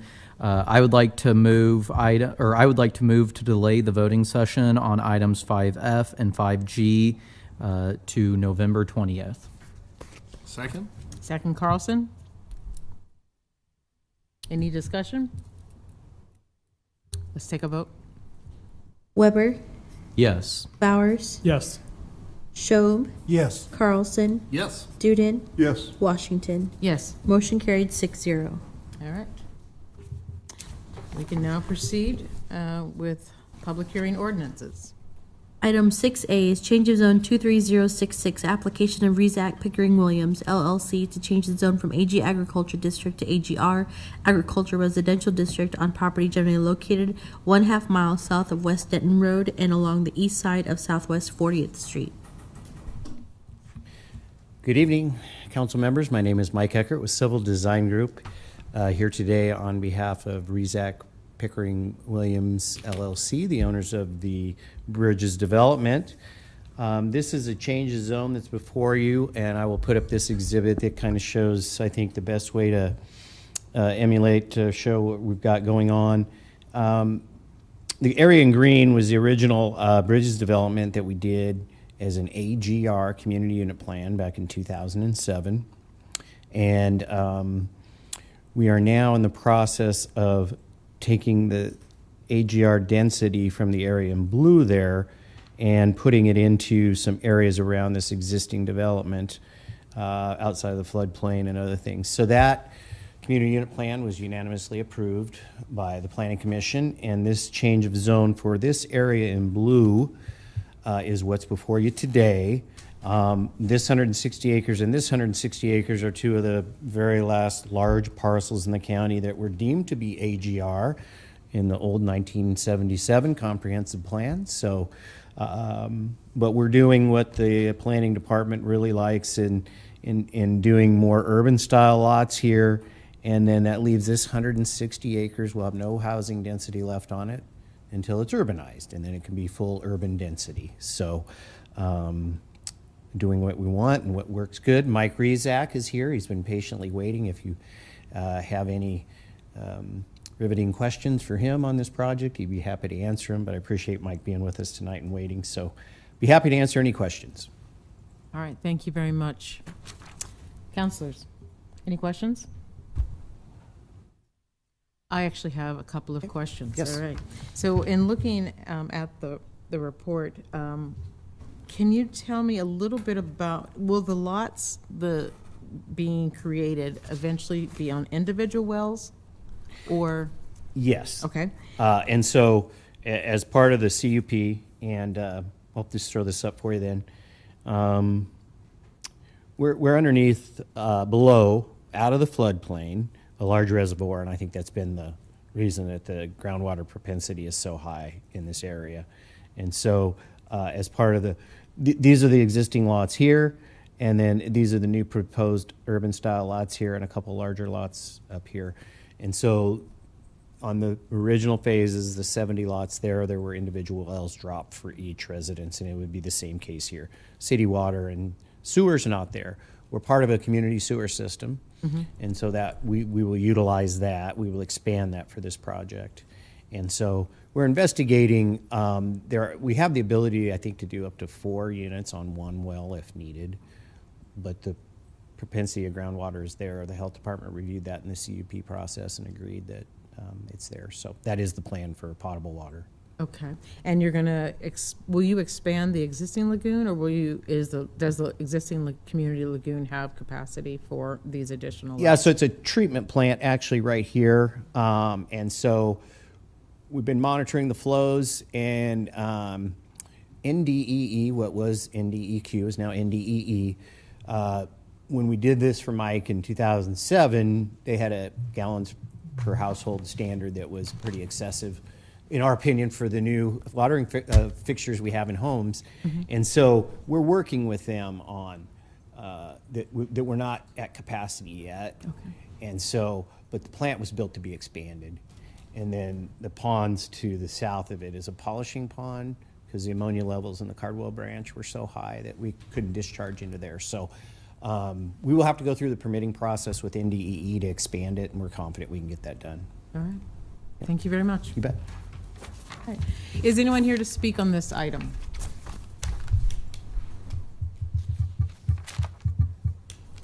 All right, seeing no one come forward, we can move to the next section.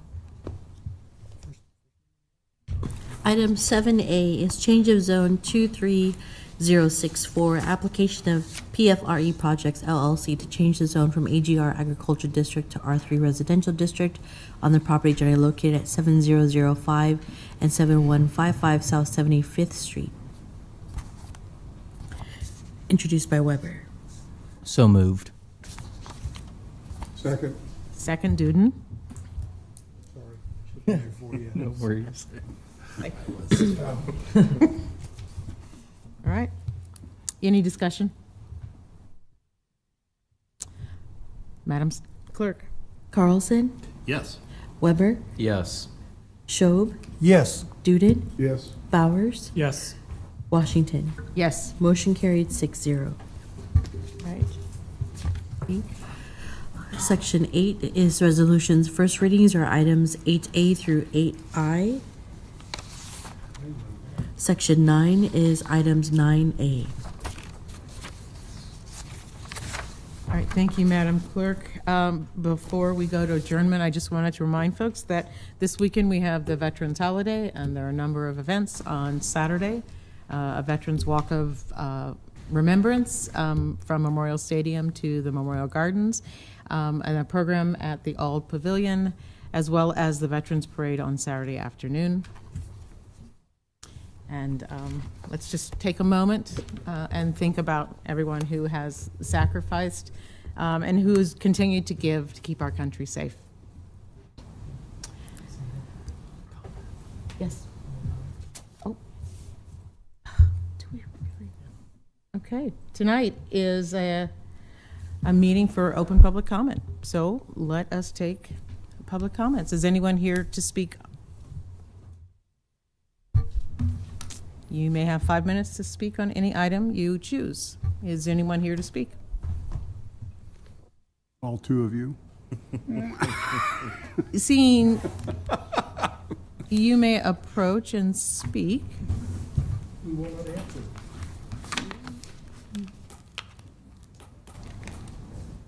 Christina Brandner. Christina Brandner, 5224 South 61st, Lincoln, Nebraska, 68516. I'm just wondering, when you are changing how land is designated for agricultural purposes and then changed to residential purposes. Do you ever check about indigenous history on that land or something like that? I mean, we had this problem with Wilderness Crossing, and so I'm just wondering if there is like a strategy or a policy or anything where that is a box to check off, that it has been checked. Thank you. We hear the question, and we can take that question to the planning department. There is a process for moving changes of own from the planning department to the planning commission. Thank you. Anyone else wanting to come forward to speak this evening? Seeing none. Madam Chair, I move adjournment. Second. Second, Carlson. Madam City Clerk. Duden, Yes. Bowers, Yes. Schob, Yes. Carlson, Yes. Weber, Yes. Washington. Yes. Motion carried 6-0. Thank you, and good night.